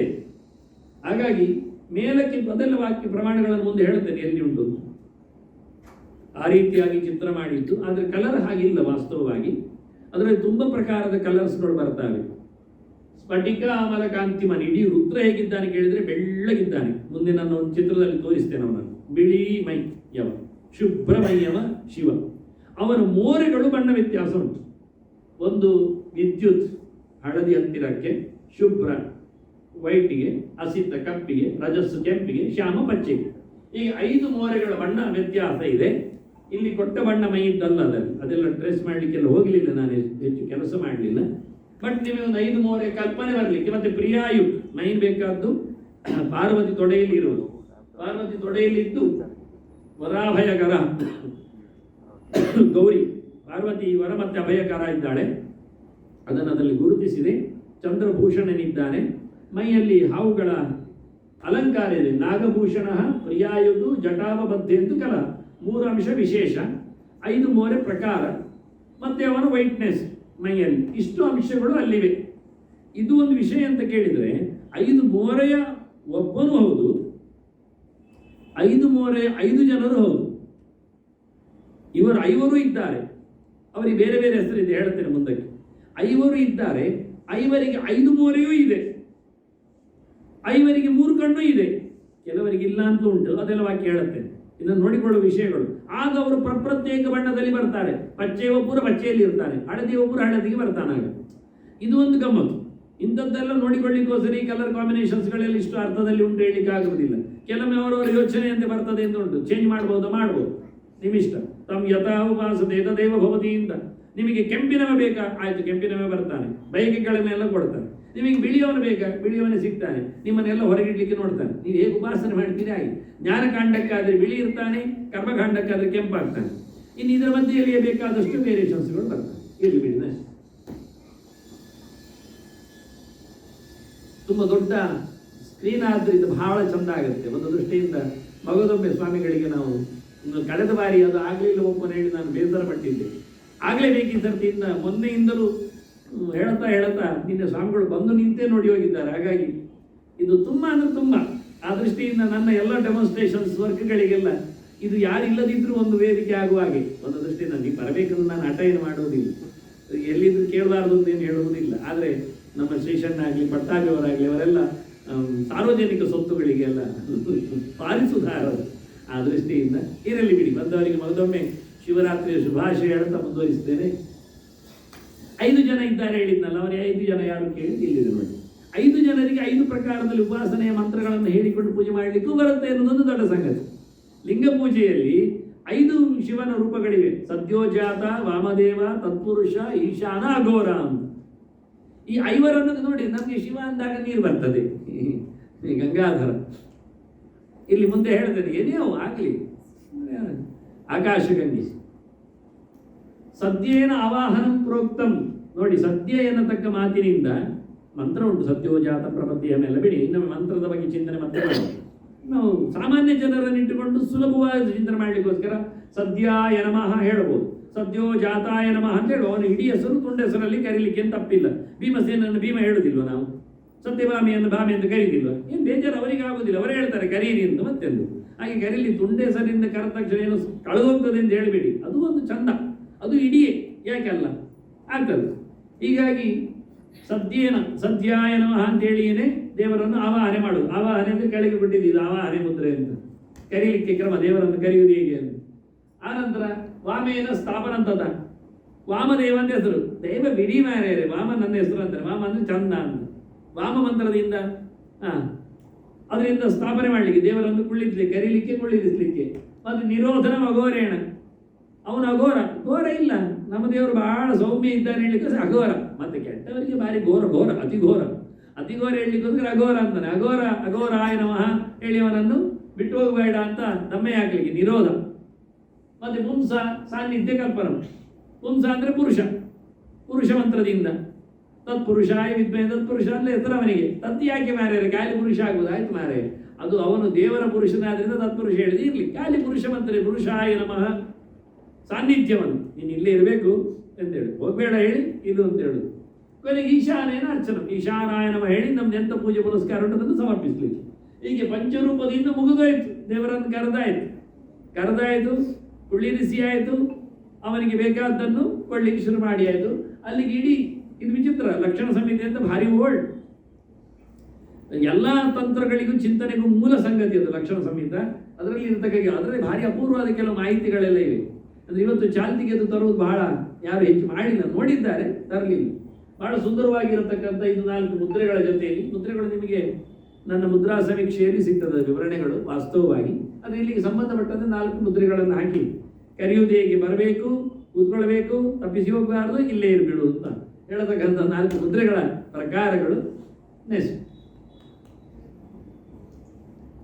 ಈಗ ಪಂಚ ಉಪಚಾರದಲ್ಲಿಯೂ ಪಂಚರೂಪಗಳಿಗೂ ಪಂಚಭೂತಗಳಿಗೂ ಒಂದು ಸಂಬಂಧ ಇದೆ. ಮತ್ತೆ ಅಷ್ಟಮೂರ್ತಿಯ ಬಗ್ಗೆ ಮಾತಾಡಿದೆ. ಪಂಚಭೂತಗಳು ನಮ್ಮ ದೇಹದಲ್ಲಿ ಇರ್ಲಿಕ್ಕೆ ಹೋಗಿ ಪಂಚಭೂತಗಳ ಚಿಂತನೆ ಹೇಗೆ ಉಂಟು ಹೇಳಲಿಕ್ಕೆ ಪಂಚರೂಪಗಳು ಪಂಚಪಂಚಾತ್ಮಕವಾಗಿ ಇನ್ನೊಂದು ಸತ್ಯದಲ್ಲಿ ವಿಶೇಷವಾಗಿ ತರ್ತೇನೆ. ಇರಲಿ, ತ್ರಿಲೋಚನಾನಿ ಸರ್ವಾಣಿ ವಾಮದೇವಂ ತ್ರಿಲೋಚನ. ಪಂಚರೂಪಗಳಲ್ಲಿ ಎಲ್ಲರಿಗೂ 3 ಕಣ್ಣಿದೆ, ವಾಮದೇವನಿಗೆ 2 ಕಣ್ಣು. ಯಾಕೆಂದ್ರೆ ಅವನು ವಾಮ ಅಂದ್ರೆ ಸುಂದರ ಇದ್ದಾನೆ ಅಂತ, ಬಹಳ ಚೆಲುವ ಇದ್ದಾನೆ. ಅವನು ಚೆಲುವ ಇರ್ಲಿಕ್ಕೆ ಹೋಗಿ ಏನಾಗಿದೆ, ಅವನಿಗೆ 3 ಕಣ್ಣಾಗಿದ್ರೆ ಒಂಥರ ವಿಕಾರ ಕಾಣ್ತದೆ ಹೇಳಿ 2 ಕಣ್ಣು ಅಂತ ಬಿಟ್ಟಿದ್ದಾನೆ. ಹೀಗಾಗಿ 2 ಕಣ್ಣಿನ ವ್ಯಕ್ತಿಯವನು ತ್ರಿಲೋಚನಾನಿ. ಸದ್ಯೋಜಾತಂ ಮಹೀಪ್ರೋಕ್ತ, ಅಲ್ಲಿ ಯಾವುದು ಎನ್ನುವ ಬಗ್ಗೆ ಮಾತಿದೆ. ಅದರಲ್ಲಿ ಸದ್ಯೋಜಾತ ಎನ್ನುವ ನೆಲ ಇದ್ದಾನೆ, ಮಣ್ಣು ಇದ್ದಾನೆ. ವಾಮದೇವಂ ತಥಾ ಜಲಂ, ವಾಮದೇವನು ನೀರು ಇದ್ದಾನೆ. ತೇಜಸ್ತು ಅಘೋರಂ ವಿದ್ಯಾತ್ತಂ, ಅಘೋರ ಅವನು ಬೆಂಕಿಯಾಗಿದ್ದಾನೆ. ವಾಯು ತತ್ಪುರುಷಂ ಮತಂ, ವಾಯು ಯಾವುದು ಕೇಳಿದೆ ತತ್ಪುರುಷ. ಈಶಾನೇಚ ತಥಾಕಾಶಂ, ಈಶಾನ ಅವನು ಆಕಾಶ. ಊರ್ಧ್ವಸ್ಥಂ ಪಂಚಮ ಮುಖ, ಈಶಾನ ಎನ್ನುವುದು ಮೇಲಕ್ಕಿರುವಂತಹ ಮುಖ, ಮತ್ತು 4 ಸುತ್ತಿನಲ್ಲಿರುವ ಮುಖ ಅಂತೇಳಿ ವಿಷ್ಣು ಧರ್ಮೋತ್ತರದ ರೆಫರೆನ್ಸ್. ಇವರನ್ನು ಎಲ್ಲಿ ನೋಡ್ಲಿಕ್ಕೆ ಕೇಳಿದರೆ ಹೃದಯ ಅಘೋರ ಉಮಾನ್ ವಕ್ತ್ರೆ ಮೂರ್ಧೀಶಾನ ತಥೈವ ಚ ಸದ್ಯಸ್ತು ಪಾದಯೋ ಗುಹ್ಯೇ ವಾಮದೇವ ಕ್ರಮಾತ್ ಭವೇತ್. ಇದು ಲಕ್ಷಣ ಸಂಹಿತೆಯ ಮಾತು. ಹೃದಯದಲ್ಲಿ ಅಘೋರ ಇದ್ದಾನೆ, ಅಂದ್ರೆ ಘೋರ ಇಲ್ಲ, ಹೃದಯ ತುಂಬ ಸಾಫ್ಟ್. ಉಮಾನ್ ವಕ್ತ್ರೆ ಪುರುಷ ಮೋರೆಯಲ್ಲಿದ್ದಾನೆ, ಅಂದ್ರೆ ಒಳ್ಳೆ ತೇಜಸ್ಸು. ಮೂರ್ಧೀಶಾನ ಕಮಾಂಡಿಂಗ್ ಮಾಡತಕ್ಕವನು ಈಶಾನ ಮೇಲೆ ತಲೆಯಲ್ಲಿದ್ದಾನೆ. ಸದ್ಯಸ್ತು ಪಾದಯೋ, ಸದ್ಯೋಜಾತ ನೆಲ ಆದ್ರಿಂದ ಅವನು ಕಾಲಿನಲ್ಲಿದ್ದಾನೆ. ಗುಹ್ಯೇ ವಾಮದೇವ, ನಡುವಿನಲ್ಲಿ ಪ್ರಜಾ ಸಂಪತ್ತು ಕೊಡುವ ಶಿವ ಅವನು ವಾಮದೇವನಾಗಿ ಚೆಲುವನಾಗಿ ಇದ್ದಾನೆ. ಹೀಗೆ ಪಂಚರೂಪಗಳು ಎಲ್ಲಿವೆ, ಇವರು ಹೇಗಿದ್ದಾರೆ ಎನ್ನುವುದೊಂದು ಆಯುಧ ಲಕ್ಷಣ, ಸ್ವಲ್ಪ ವಿಶೇಷ ಇದು. ಇದು ಸಮರಾಂಗಣ ಸೂತ್ರಧಾರದಿಂದ ನಾನು ಇಕ್ಕಿದ್ದು. ವೇದಾಕ್ಷ ವರಾಭಯ ಇದು ಮೊದಲಿನ ಲಕ್ಷಣ, ಸತ್ಯ ಲಕ್ಷಣ ವೇದ ಕೈಯಲ್ಲಿ ಪುಸ್ತಕ ಹಿಡಿದಿದ್ದಾನೆ, ಅಕ್ಷಮಾಲೆ ಹಿಡಿದಿದ್ದಾನೆ, ವರಾಭಯ ಹಿಡಿದಿದ್ದಾನೆ. 4 ಕೈಯವ. ವರಾಭಯ ಅಕ್ಷ ಟಂಕ ಅದು 2ನೆಯವ ವಾಮದೇವ. ವರಾಭಯ ಕಾಮನ್ ಆಗಿದೆ. ಆಗ ಅಕ್ಷಮಾಲೆ ಉಂಟಲ್ಲಿ, ಅವನಲ್ಲಿ ಬದಲಾಗಿದೆ ಟಂಕ. ವೇದದ ಬದಲಿಗೆ ಆಯುಧ ಹಿಡಿದಿದ್ದಾನೆ. ಟಂಕ ಅಂದ್ರೆ ಕೆತ್ತುವಂಥದ್ದು. ಶಿಲ್ಪಿಯ ಕೈಯಲ್ಲಿ ಇರುವ ಸುತ್ತೆಯ ಬದಲಿಗೆ ಇನ್ನೊಂದು ಉಂಟಲ್ಲ, ಅದು ಟಂಕ. ಹೀಗಿಟ್ಕೊಳ್ತಾನೆ ಅವನು. ಕಬ್ಬಿಣದ ಒಂದು ತುಂಡು ಕೆತ್ತಲಿಕ್ಕೆ ಬೇಕಾದಾಗ ಕೈಯಲ್ಲಿ ಹಿಡ್ಕೊಂಡು ಹೊಡಿತಾನೆ. ಇದಕ್ಕೆ ಟಂಕ ಅಂತ ಹೆಸರು. ಕುಟಾರ, ವೇದ, ಅಂಕುಶ, ಪಾಶ, ಶೂಲ, ಕಪಾಲ, ಡಕ್ಕೆ, ಅಕ್ಷ. 8 ಕೈಯವನು 3ನೆಯವ ಅಘೋರ. ಅವನು 8 ಕೈ ಇದೆ. ಕುಟಾರ ಅಂದ್ರೆ ಕೊಡಲಿ ಇದ್ದಾಗೆ. ವೇದ, ಅಂಕುಶ, ಪಾಶ, ಶೂಲ, ಕಪಾಲ. ಕಪಾಲ ಅಂದ್ರೆ ತಲೆಬುರುಡೆ. ಡಕ್ಕೆ ಬುಡುಬುಡಿ, ಡಮರು, ಆನಂತರ ಅಕ್ಷಮಾಲೆ. ಇದಿಷ್ಟು ಅವನಿಗೆ ಬರ್ತದೆ. 8 ಕೈಯವ. ಮುಂದಿನವ 4ನೆಯವ ತತ್ಪುರುಷ ಇದ್ದಾನೆ. ಅವನು ವಿದ್ಯಾ, ವರ, ಅಭೀತಿ, ಕುಟಾರ. ಅವನು 4 ಕೈಯವ. ಪುಸ್ತಕ ಇಟ್ಕೊಂಡಿದ್ದಾನೆ. ವರಾಭಯ ಉಂಟು, ಮತ್ತೊಂದು ಕೊಡಲಿ ಉಂಟು. 5ನೆಯವ ಈಶಾನ. ಅವನಿಗೆ 10 ಕೈ. ವೇದ, ಅಭಯ, ಇಷ್ಟ, ಅಂಕುಶ, ಪಾಶ, ಟಂಕ, ಕಪಾಲ, ಡಕ್ಕ, ಅಕ್ಷ, ಶೂಲ. ವೇದ ಅರ್ಥ ಆಯಿತು. ಅಭಯ, ಇಷ್ಟ ಅಂದ್ರೆ ವರ, ಅಂಕುಶ, ಪಾಶ, ಟಂಕ ಹಿಡಿ ಆಯಿತು. ಕಪಾಲ, ಡಕ್ಕ, ಅಕ್ಷ, ಶೂಲ. ಬಹಳ ಅದ್ಭುತವಾದ ಪಂಚರೂಪ. ಅಂದ್ರೆ ಈ ಪ್ರಕಾರವಾಗಿ ಡ್ರೆಸ್ ಮಾಡುವುದು ಬಹಳ ಕಷ್ಟ ಇದೆ. ಒಳಗೆ ಮಾಡಿಕೊಳ್ಳಿಕ್ಕೆ ಆಗಲಿಲ್ಲ ನನಗೆ. ಅವರು ಸಿಗುವುದಿಲ್ಲ ಪಕ್ಕಕ್ಕೆ. ಆದರೆ ಮಾಡಿಸಬೇಕಾಗುತ್ತೆ. ಆದರೆ ಆಗಲಿಲ್ಲ. ಆದರೂ ಉಂಟು, ಕೊಟ್ಟಿದ್ದೇನೆ. ಇಲ್ಲಿ ಕೊನೆಯ ವಿಷಯ ಒಂದು ಹಾಕಿದ್ದೇನೆ. ಸಮರಾಂಗಣ ಸೂತ್ರದ ಇನ್ನೊಂದು ವಿಷಯ, ಅದು ದ್ವಿಭುಜೋ ರಾಜಧಾನ್ಯ ಅಂತೂ ಪಟ್ಟಣೇಶ ಚತುರ್ಭುಜ. ಕೆಲವು ಕೈಗಳ ಬಗ್ಗೆ ಮಾತಾಡಿದ್ರಿಂದ ರಾಜಧಾನಿಯಲ್ಲಿ 2 ಕೈಯ ಶಿವನ ಪ್ರತಿಮೆ ಇಡಬೇಕು. ಮೊದಲ ದಿವಸ ಹೇಳಿದ್ದೆ ನಾನು, ಪ್ರತಿಮೆಯನ್ನು ಪೂಜೆ ಮಾಡಬಹುದು, ಲಿಂಗವನ್ನು ಪೂಜೆ ಮಾಡಬಹುದು. ಪ್ರತಿಮೆ ಮಾಡುವುದಾದ್ರೆ ರಾಜಧಾನಿಯಲ್ಲಿ ಆದರೆ 2 ಕೈಯವ ಸಾಕು. ಶೂಲ ಹಿಡೀಲಿ, ಅಭಯ ಹಿಡೀಲಿ, ಸಾಕು. ಶಿವ ಅಂತ ಗೊತ್ತಾಗಲಿಕ್ಕೆ ಶೂಲ ಬೇಕು. 3 ಗುಣಗಳ ರೆಪ್ರೆಸೆಂಟೇಟಿವ್ ಅದು. ಸತ್ವರಜಸ್ಸು ತಮಸ್ಸು ಅಂತ. ಅವನು ತಮೋ ಗುಣದಿಂದ ಪಂಚಭೂತವನ್ನು ಸೃಷ್ಟಿ ಮಾಡಿದವ. ರಜೋಗುಣದಿಂದ 10 ದೇವತೆಗಳ ಇಂದ್ರಿಯಗಳನ್ನು ಸೃಷ್ಟಿ ಮಾಡಿದವ. ಸಾತ್ವಿಕವಾಗಿ ದೇವತೆಗಳನ್ನು ಮತ್ತೆ ಮನಸ್ಸನ್ನು ತಂದವ. ಹಾಗಾಗಿ ಬಹಳ ದೊಡ್ಡ ವಿಷಯ ಅವನದ್ದು. ಬಹಳ ದೊಡ್ಡ ಮಟ್ಟಿನ ಸೃಷ್ಟಿ. ಪಂಚಭೂತಗಳು, ಪಂಚೇಂದ್ರಿಯಗಳು, ಪಂಚಜ್ಞಾನೇಂದ್ರಿಯಗಳು, ಪಂಚ ತನ್ಮಾತ್ರೆಗಳ ಜೊತೆಯಲ್ಲಿ ಆನಂದಕ್ಕೆ ಬೇಕಾಗಿರುತ್ತೆ 10 ದೇವತೆಗಳು, ಒಳಗಿನ ಮನಸ್ಸು, ಅದು ಮತ್ತೆ ಪ್ರಕಾರದಲ್ಲಿ.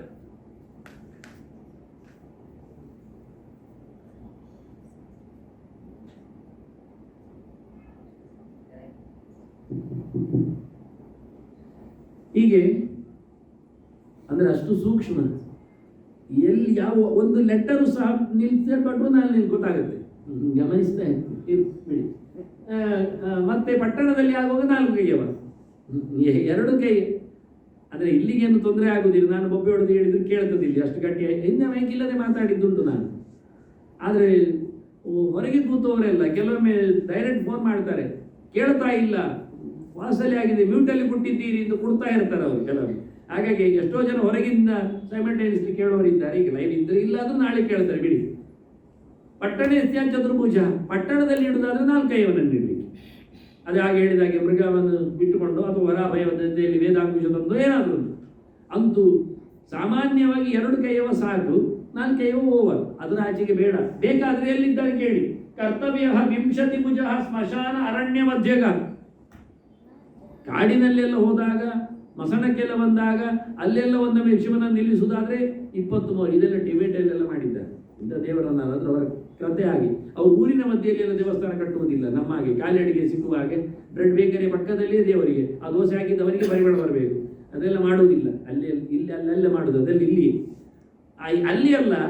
ದೇವಸ್ಥಾನಕ್ಕೆ ಅಲ್ಲಿ ಒಂದು ಬೇರೆ ಬೇಕಾದವರು ಬರಲಿಕ್ಕೆ. ಇಲ್ಲಿ ಕಾಲಡಿಗೆ ಸಿಗುವ ಹಾಗೆಲ್ಲ ಇಲ್ಲೇ ಇಲ್ಲ. ಅದಾದ್ರೆ ಗುಂಗಿನಲ್ಲಿ ಇದು ಸಂತೆ ಹೋಗುವಾಗಲೂ ಒಂದು ಹೋಗಿ ಬರುವ, ಆ ಚಿಲ್ಲರೆ ಹೊಡೆದದ್ದು ಹಾಕಿ ಹೋಗುವ, ಅದೆಲ್ಲ ಇಲ್ಲೇ ಇಲ್ಲ.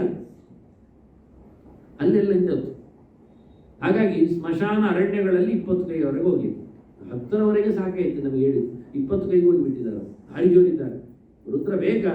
ನನ್ನ ಹತ್ರ ಬೇಕಾದಷ್ಟು ಶಿವ ಇದ್ದಾನೆ. ಅದು ಬಿಡಿ. ನೆಕ್ಸ್ಟ್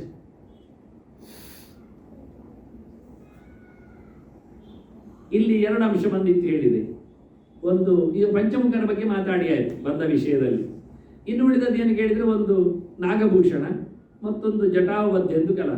ಪಾರ್ವತಿಯ ಬಗ್ಗೆ ಹೆಚ್ಚು ಮಾತಾಡುವುದಿಲ್ಲ. ಇನ್ನೊಮ್ಮೆ ಪಾರ್ವತಿಯ ವ್ರತಕ್ಕೆ ಹೋಗುವಾಗ ಮಾತಾಡುದು. ಹಾಗಾಗಿ ಇವರನ್ನು ಮಾತಾಡಿಸ್ತೇನೆ. ಇಲ್ಲಿ ನೋಡಿ, ಆದಷ್ಟು ಹಾವುಗಳು ಸುತ್ತಿಕೊಂಡದ್ದನ್ನೆಲ್ಲ ಕೊಟ್ಟು ಬಹಳ ಚಂದವಾಗಿ ಬಿಳಿಯವ ತಂದಿದ್ದೇನೆ. ಬಿಳಿ ಶಿವ ಎಲ್ಲಿದ್ದಾನೆ ಕೇಳಿದ್ರೆ ನೋಡಿ, ಹೀಗಿರ್ತದೆ. ಬಿಳಿ ಬಿಳಿಯಾಗಿ ಚಂದವಾಗಿ ಕಾಣ್ತಾರೆ. ಮೈ ತುಂಬ ಹಾವುಗಳು ಅಲ್ಲ, ಲೆಕ್ಕಾಚಾರ ಉಂಟು ಅದಕ್ಕೆ. ಮಮೋಪವೀತಂ ಭುಜಗೇಶ್ವರ ಶುಭೇ, ಗಮ್ಮತ್ತಂದ್ರೆ ಅದು. ನನ್ನ ಉಪವೀತವೇ ಒಂದು ದೊಡ್ಡ ಹಾವು ಅಂತಾನೆ ನೋಡಿ, ಅವನು ಉಪವೀತ ನೋಡಿ ಹಾವಾಗಿ ಕೊಟ್ಟರು. ಮಾಡಲೇಬೇಕಾದ ಕೆಲಸಗಳಿಗೆಲ್ಲ ತಂದು ತೋರಿಸುವುದು ಒಂದು ನನ್ನ ದೊಡ್ಡ, ಅದೇ ಡೆಮಾನ್ಸ್ಟ್ರೇಷನ್ ಕ್ಲಾಸ್ ಇದ್ದಾಗೆ ಬಹಳ ಖುಷಿ ಇರೋದು. ಕರ್ಣೇಪಿ ಪದ್ಮಶ್ಚ ತದೈವ ಪಿಂಗಳ, ಕಿವಿಯಲ್ಲಿ ಆಚೀಚೆ ಕಾಣ್ತಾನೆ, ಇಳಿಗೆ ಬರ್ತಾನೆ, ಕಿವಿಯಿಂದ ಇಳಿದಿದ್ದಾನೆ ಅವನು ಪಾಪ ಸುತ್ತುವರೆಗೆ. ಕೇಯೂರ ನೇಕಂ ಮಮ ಕಂಬಳಸ್ತುತಿ, ಕೇಯೂರ ಅಂದ್ರೆ ತೋಳ್ಬಂದಿ. ದ್ವಿತೀಯ ಮನ್ಯೋ ಭುಜಗೋ ಧನಂಜಯ, ಇನ್ನೊಂದು ಕೈಗೆ ನಾಗಸ್ತತೈವ ಅಶ್ವತರೋಹಿ ಕಂಕಣಂ, ಮತ್ತೆ ಕಂಕಣದಲ್ಲಿ ಖಾಲಿ ಕಂಕಣ ಉಂಟು, ಈಗ ಅದು ಇಳಿದು ಬರಬೇಕು ಅವು ಪಾಪ ಎದ್ದೋಗಿದ್ದಾನೆ. ಸವೇತರೆ ತಕ್ಷಕ ಉತ್ತರೇ ತತ, ಎಡ ಕೈಯಲ್ಲಿ ಇನ್ನೊಂದು ಕಂಕಣ. ನೀಲೋಪಿ ನೀಲಾಂಜನ ತುಲ್ಯವರ್ಣ ಶ್ರೋಣಿ ತಟೇ ರಾಜ ಸುಪ್ರತಿಷ್ಠ, ಸೊಂಟದಲ್ಲಿ ಒಬ್ಬ. ಈಗ ಇಷ್ಟು ಜನ ಇಲ್ಲಿ ಕೈಯ ಬಳೆಯನ್ನು ಕಾಲಲ್ಲಿ ಸುತ್ತಿಕೊಂಡಿದ್ದಾನೆ. ಅದು ಬಳೆ ಅಂದಾಗ ಕಾಲಿಗೂ ಕೈಗೂ ಹಾಕಿಬಿಟ್ರೆ ಇರಲಿ, ತೊಂದರೆ ಇಲ್ಲ. ಇವತ್ತೆಲ್ಲ ಆಚೀಚೆ ಮಾಡಿಕೊಂಡು ಹೋಗ್ತಾರದು. ಟೋಟಲಿ 8 ಜನ ಇದ್ದಾರೆ ನೋಡಿ ವಾಮನ ಪುರಾಣದ ವಾಕ್ಯ. ಶೇಷವಾಸಿಗೆ ತಕ್ಷಾಖ್ಯ ಕರ್ಕಟೋಕ್ಯೋ ಮಹಾಂಬುಜ ಶಂಖಪಾಲಚ ಕುಲಿಕ ಅಂತ ಅವರ ನಾಮಾಂತರಗಳು. ಈ 8 ಹಾವುಗಳನ್ನು ಹಿಡಿಲಿಕ್ಕೆ ನಾನೊಂದು 10-40 ವರ್ಷ ಕಷ್ಟಪಟ್ಟಿದ್ದೇನೆ. ಎಲ್ಲಿದ್ದಾರೆ ಎಲ್ಲ ಗುಡಿಗೂ ಕೈ ಹಾಕಿ ಕೊನೆಗೆ ಸಿಕ್ಕಿದ್ದು 50 ಕಡೆಯಲ್ಲಿ ತಂದಿದ್ದೇನೆ ಅವರನ್ನು. ಆದರೆ ಜನರಿಗೆ ಮೂಸ್ಲಿಕ್ಕೆ ಕಷ್ಟ ಆಗ್ತಾ ಉಂಟು, ಎಲ್ಲಿ ವಿಷ ಕಚ್ಚುತ್ತದೋ ಅಂತ ಹೇಳಿ. ಇದರಲ್ಲಿ ಬಿಡಿ, 14 ಸಾವಿರ ಹೇಳಿದರು ಈ ಓದ್ತಾಯಿತ್ತು ಜನ ಓದ್ಬೇಕು ಅಂತ, ಅದಿರಲಿ ಅದೊಂದು ಆಸೆ. ಈಗ ಮೇಲಿಂದ ಮೇಲೆ ಈಗ ಇಣಿಕೆ ನೋಡುವುದು ಓದ್ತಾ ಇದ್ದಾರೆ ಇಲ್ಲೋ ಅಂದಾಗ ಖುಷಿ ಆಗ್ತದೆ. ಹೀಗೆ 8 ಹಾವುಗಳು ಶಿವನಲ್ಲಿ ಸೇವೆಯಲ್ಲಿ ನಿಂತಿದ್ದಾರೆ. ಬಹಳ ಅದ್ಭುತವಾದ ವಿಷಯ. ಏನೋ ಹಾಳಾದ ಹಾವುಗಳೇನು ಅವನ ಮೈಯಲ್ಲಿ ತಿರುಗುವುದಿಲ್ಲ ಅನ್ನೋದು ಯೋಚನೆ ಮಾಡಿಕೊಳ್ಳಿ. ಸುಮ್ಮನೆ ಅಲ್ಲ, ಅಷ್ಟು ದೊಡ್ಡ ಎತ್ತರದ ವ್ಯಕ್ತಿಯನ್ನು ನಾವು ಇಷ್ಟು ಸಣ್ಣ ಹಾವುಗಳು, ಕೆರೆ ಹಾವುಗಳು, ಇದೆಲ್ಲ ಕಂದೊಡಿಯೆಲ್ಲ ಸುತ್ತದಲ್ಲಿ ಹೇಳೋದಲ್ಲ, ಅಲ್ಲವೇ ಅಲ್ಲ. ಅದಕ್ಕೆ ದೊಡ್ಡ ದೊಡ್ಡ ಹೆಸರು, ಆ ಪದ್ಮ, ಮಹಾಪದ್ಮ, ಇವರೆಲ್ಲ ಸೂರ್ಯಲೋಕಕ್ಕೆ ಹೋಗಿ ಬಂದವರು. ಯೋಚನೆ ಮಾಡಿ, ಸೂರ್ಯ ಲೋಕ, ಅದರ ಬಗ್ಗೆ ಚಿಂತನೆ. ಅಲ್ಲಿ ಬಂದು ಏನಾಯ್ತು ಅಂತ ಹೇಳ್ತಾರೆ ಅವರು. ಅವರಿಗೆ ವರ್ಷಕ್ಕೆ 2 ತಿಂಗಳು ಸೇವೆ, 1 ತಿಂಗಳು ಸೇವೆ ಇಬ್ಬರಿಗೆ. ನೆಕ್ಸ್ಟ್ ಏನ್ ಇಡೀ ವರ್ಷದಲ್ಲಿ, ಇಂದಿನ ರಾತ್ರಿ ಮಾಳೆ ಹಗಲಿ ಮಾಳೆ ಕಥೆ ಇಲ್ಲ, ವರ್ಷದಲ್ಲಿ ತಿಂಗಳ ಸೇವೆಯಲ್ಲಿ ಮತ್ತೆ ಅವರಿಗೆ ಬರುವ ವರ್ಷವೇ ಬರಲಿಕ್ಕೆ ಅಂಥ ದೊಡ್ಡ ದೊಡ್ಡ ನಾಗಗಳು, ಸೂರ್ಯನ ರಥವನ್ನು ಎಳೆಯುವ ಹಗ್ಗಗಳವರೆಲ್ಲ, ಅಂಥವರೆಲ್ಲ ಶಿವನ ದೇಹದಲ್ಲಿ ಸೇವೆ ಮಾಡ್ತಾ ಕೂತಿದ್ದಾರೆ. ದೊಡ್ಡ ಭಾಗ್ಯ, ದೊಡ್ಡ ವಿಷಯ. ನಾಗಭೂಷಣ ಚಿಂತನೆ ಬಹಳ ಕಮ್ಮಿ ಇಲ್ಲ. ಆದರೂ ಇದಕ್ಕೊಂದು ಮಹಾಭಾರತ ಕೊಡತಕ್ಕಂಥ ಒಂದು ಬಹಳ ಸುಂದರವಾದ ಸ್ಟೇಟ್ಮೆಂಟ್ ನೋಡೋದು. ನೆಕ್ಸ್ಟ್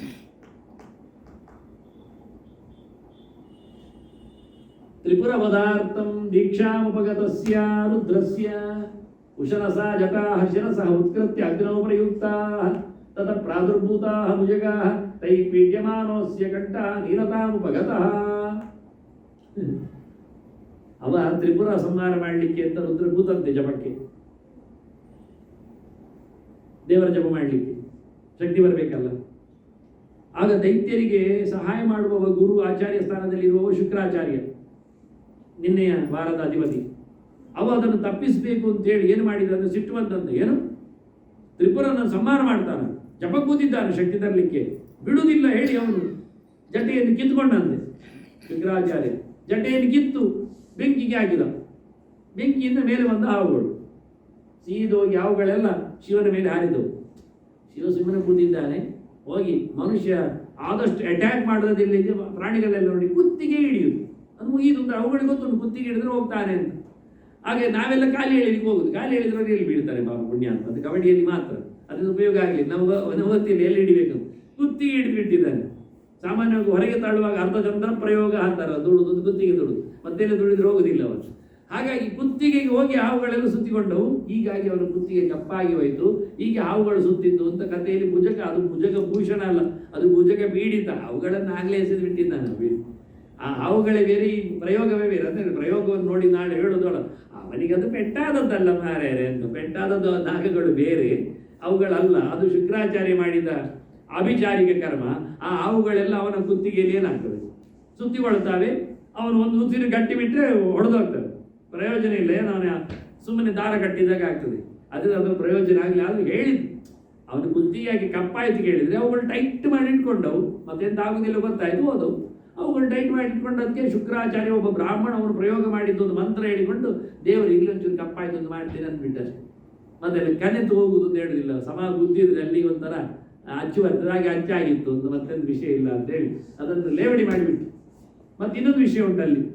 ಅಮೃತೋತ್ಪಾದನೆ ಪುನರ್ಭಕ್ಷಣತಾ ವಾಯು ಸಮೀಕೃತಸ್ಯ ವಿಷಸ್ಯ ಉಪಗತಶ್ಚ ತದ್ಭಕ್ಷಣಮಿತಿ ತನ್ನಿಮಿತ್ತಮೇವ ಚಂದ್ರಕಲಾ ಬ್ರಹ್ಮಣ ನಿಹಿತ. ಬಹಳ ಚಂದವಾದ ಒಂದು ವಿಷಯ.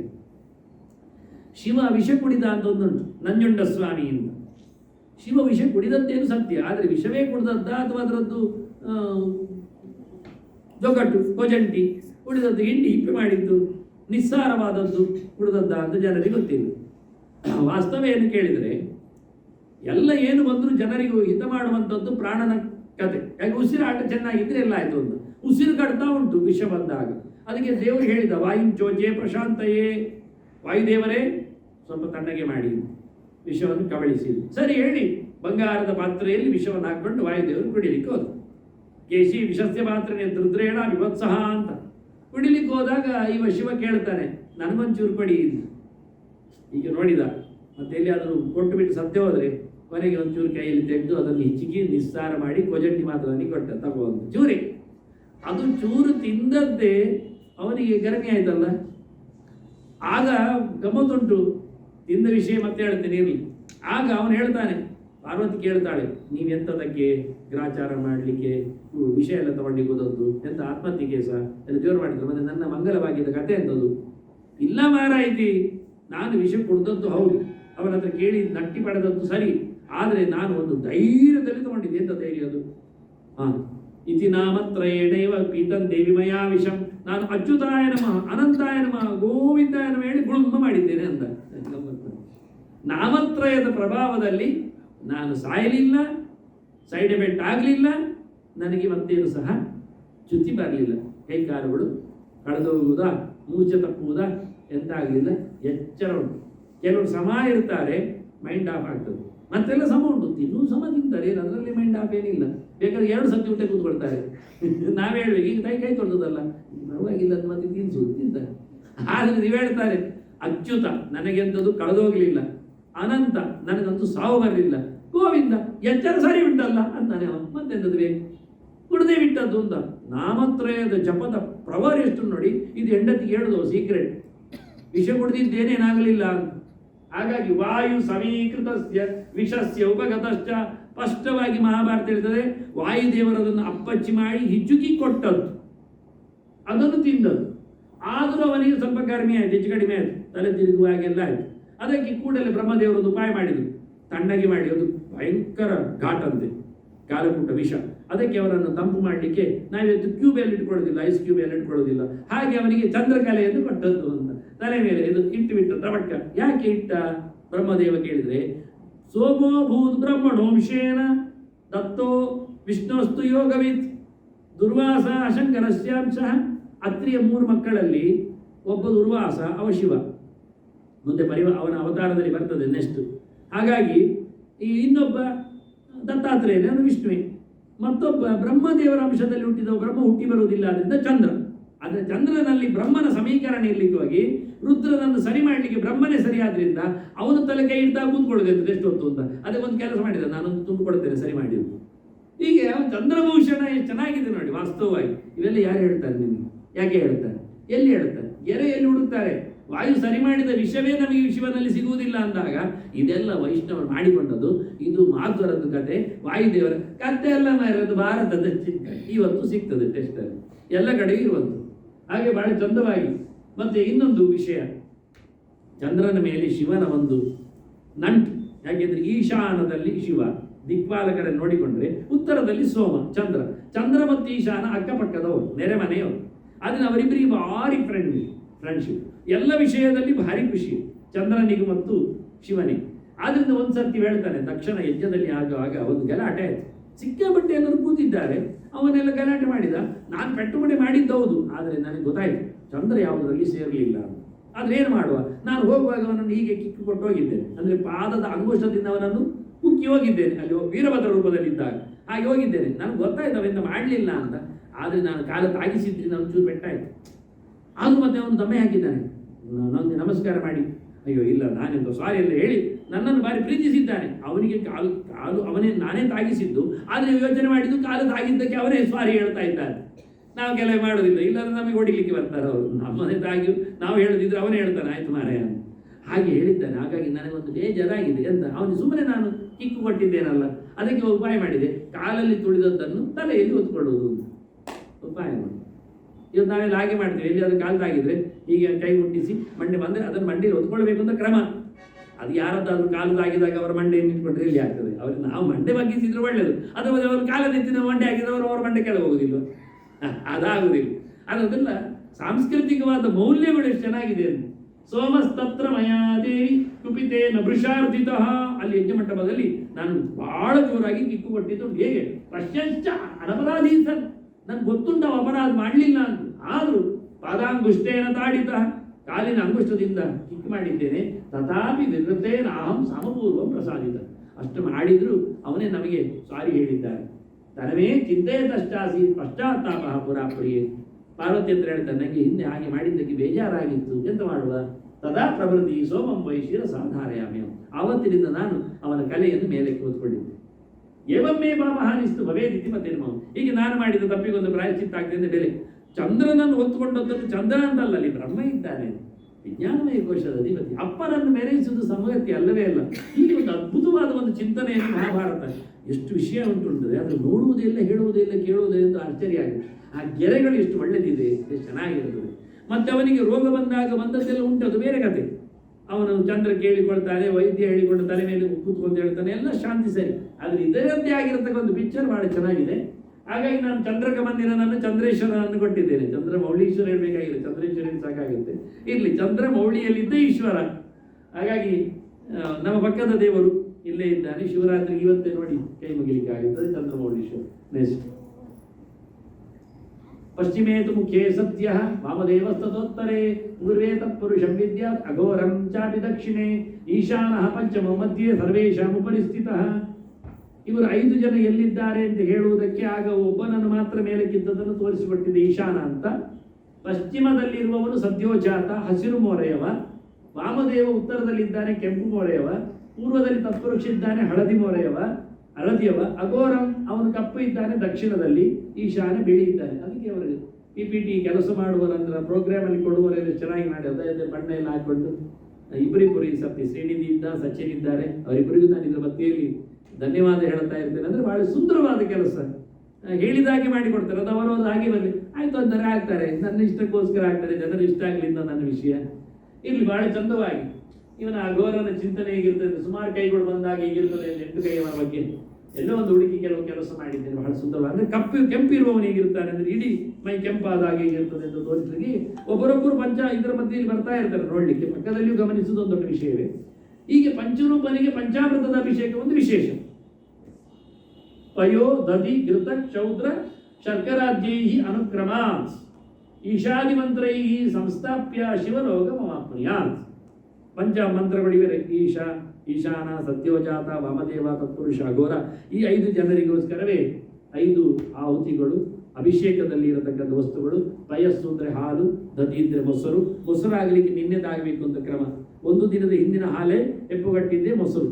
ಈಗ ಮಾಡುವಂಥದ್ದಲ್ಲ, 2 ದಿನದ ಹಿಂದಿನದ್ದು ಆಗುವುದಿಲ್ಲ. ಹೇಳಲಿಕ್ಕೋಸ್ಕರ ನಾನು ಹೇಳ್ತಾ ಇದ್ದೇನೆ, 1ನೇ ದಿನದ ಹಿಂದಿನದ್ದು ಮೊಸರು ಉಪಯೋಗಕ್ಕೆ, ಅದು ಪಂಚಾಮೃತಕ್ಕಿರಲಿ, ಪಂಚಗವ್ಯಕ್ಕಿರಲಿ, ಎಲ್ಲ ಯಾವುದಕ್ಕೆ ಇರಲಿ.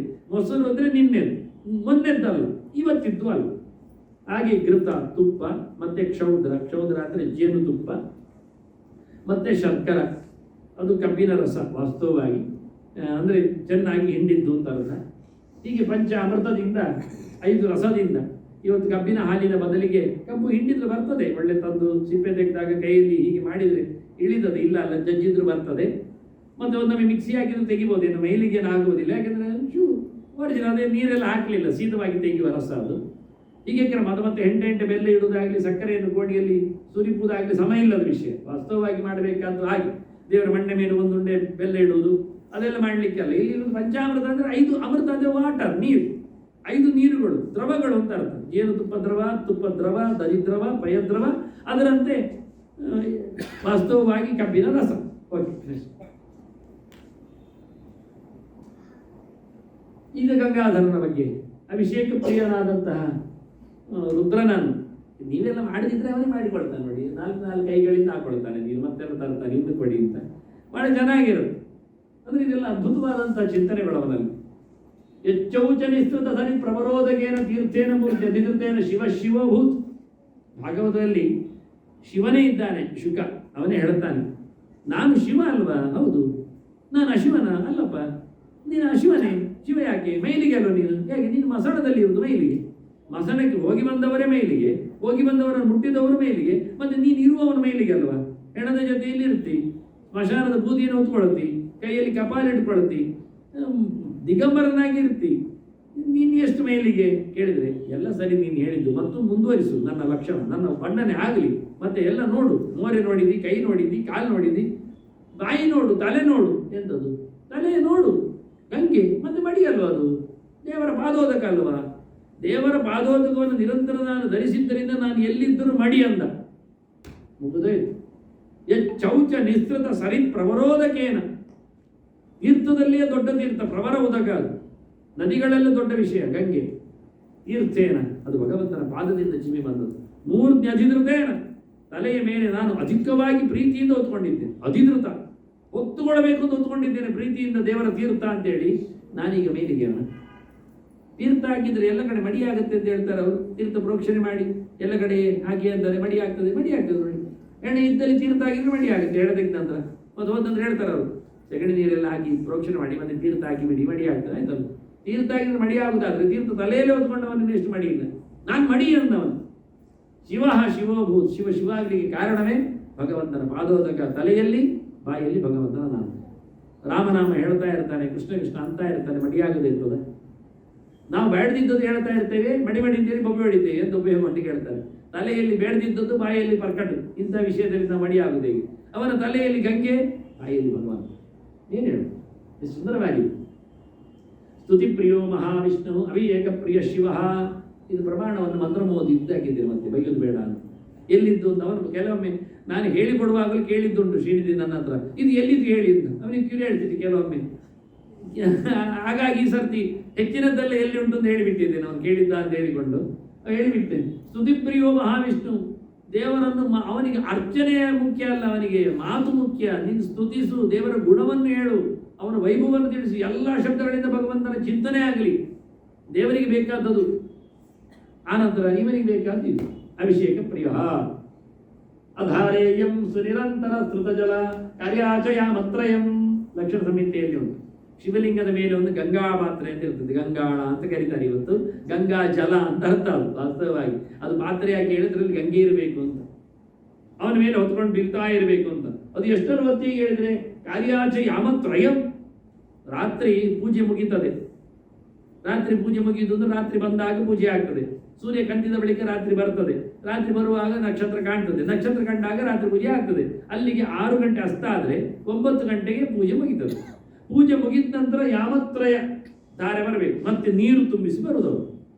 ಮತ್ತೆ 3 ಯಾಮ ಅಂದ್ರೆ 9 ಗಂಟೆ ಬೆಳಿಗ್ಗಿನವರೆಗೆ ನೀರು ಇಳಿತಾ ಇರ್ತದೆ. ಬೆಳಿಗ್ಗೆ ಇವರು ಪೂಜೆ ಹೋದಾಗ ಮತ್ತೆ ಪೂಜೆ ಶುರು ಮಾಡ್ತಾರೆ, ಪೂಜೆಯನ್ನು ನಡೆಸಿಕೊಡ್ತಾರೆ, ಎಲ್ಲ ಆಭರಣ ತೆಗಿತಾರೆ, ಮತ್ತೆ ಸ್ವಚ್ಛ ಮಾಡ್ತಾರೆ, ಮತ್ತೆ ನೈವೇದ್ಯ ಮಾಡ್ತಾರೆ, ಅಲಂಕಾರ ಮಾಡ್ತಾರೆ, ಪೂಜೆ ಮುಗಿಸ್ತಾರೆ.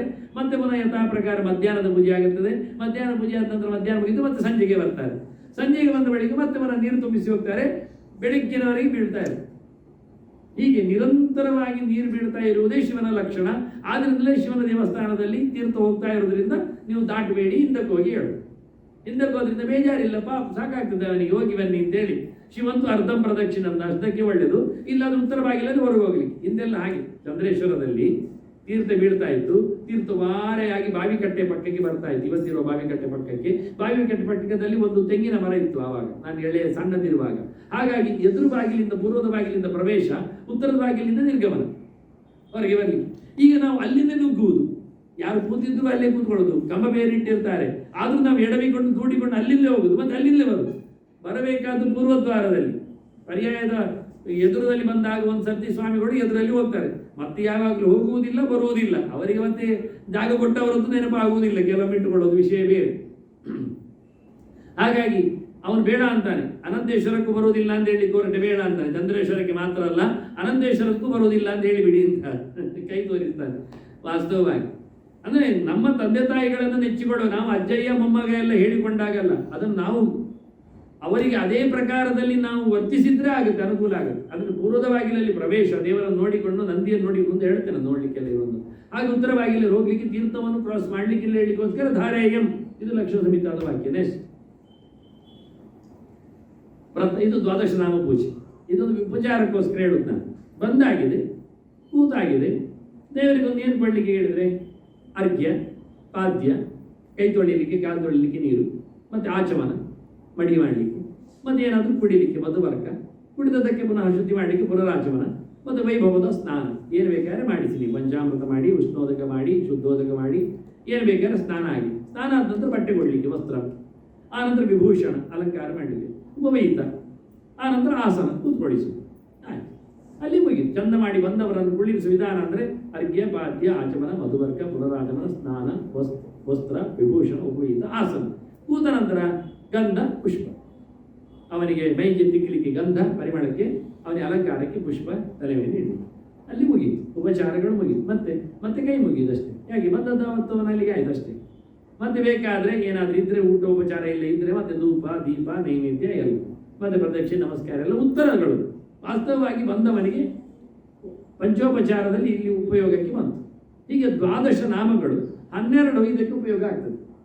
ಪ್ರಥಮಂತು ಮಹಾದೇವಂ, ದ್ವಿತೀಯಂತು ಮಹೇಶ್ವರಂ, ತೃತೀಯಂ ಶಂಕರಂ ಪ್ರೋಕ್ತಂ, ಶಂಕರ ಪ್ರೋಕ್ತಂ, ಚತುರ್ಥಂ ವೃಷಭಧ್ವಜಂ, ಪಂಚಮಂ ಕೃತ್ತಿವಾಸಂಚ. ಕೃತ್ತಿ ಅಂದರೆ ಆನೆ, ಆನೆಯ ಬಟ್ಟೆ ಅಂದರೆ ಚರ್ಮೋತ್ತಮ ಅಂತ ಅರ್ಥ.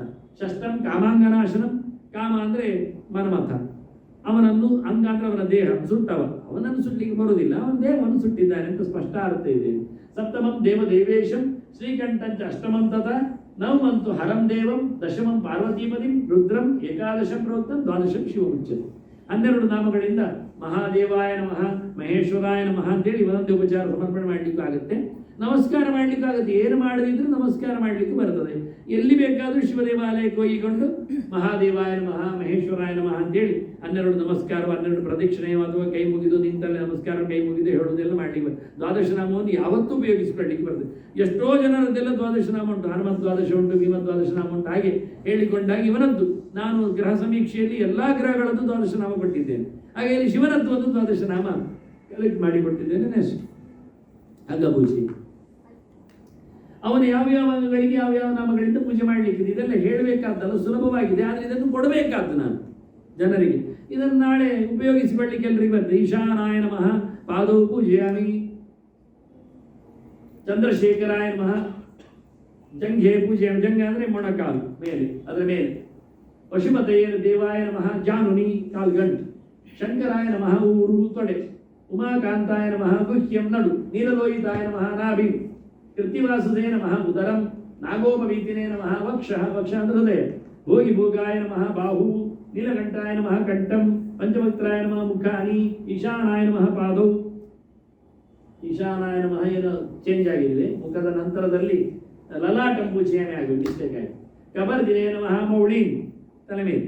ಅದರಿಂದ ಅದು ಡಬಲ್ ಎಂಟ್ರಿ ಆಗಿದೆ. ಎಲ್ಲೋ ಕಾಪಿ ಮಾಡಿದ್ದು. ಇನ್ನು ನಾನು ಒಮ್ಮೆ ಹೇಳೋದುಂಟು ಕೆಲವು ಹತ್ರ, ಒಮ್ಮೆ ಪೂರ ಕಾಪಿ ಮಾಡಿಬಿಡು ಮತ್ತೆ ನಾನು ಚೇಂಜ್ ಮಾಡ್ತೇನೆ. ಅದರಲ್ಲಿ ಚೇಂಜ್ ಮಾಡಿದ್ದು ಚೇಂಜ್ ಆಗಲಿಲ್ಲ, ಅಲ್ಲಿ ಒಂದು ಚೇಂಜ್ ಆಗಲಿಲ್ಲ, ಏನೋ ಒಂದು ಇರ್ತದೆ ಕೆಲವೊಂದು ತಪ್ಪಿಲ್ಲ. ಅಂದರೆ ಹೇಳಿದ್ರೆ ಖುಷಿ ಇರ್ತದೆ, ನಾನು ಸರಿ ಮಾಡ್ತದೆ. ಅದು ಲಲಾಟಂ ಪೂಜೆಯಾಮಿ ಅಂತ ಮೋರೆಯಲ್ಲಿ ಮೇಲಕ್ಕಿರತಕ್ಕಂಥ ತಲೆ, ಕೊನೆಗೆ ಮೌಳಿ, ಎಲ್ಲ ತಲೆಗಳನ್ನು ತುಂಬ ತಲೆಗಳಿರ್ಲಿಕ್ಕೆ ಹೋಗಿ ಎಲ್ಲ ತಲೆಗಳ ಬಗ್ಗೆ ಕೇಶಾನ್ನು ಮೌಳಿನ 2 ಪಾಠ ಇದೆ. ನೆಕ್ಸ್ಟ್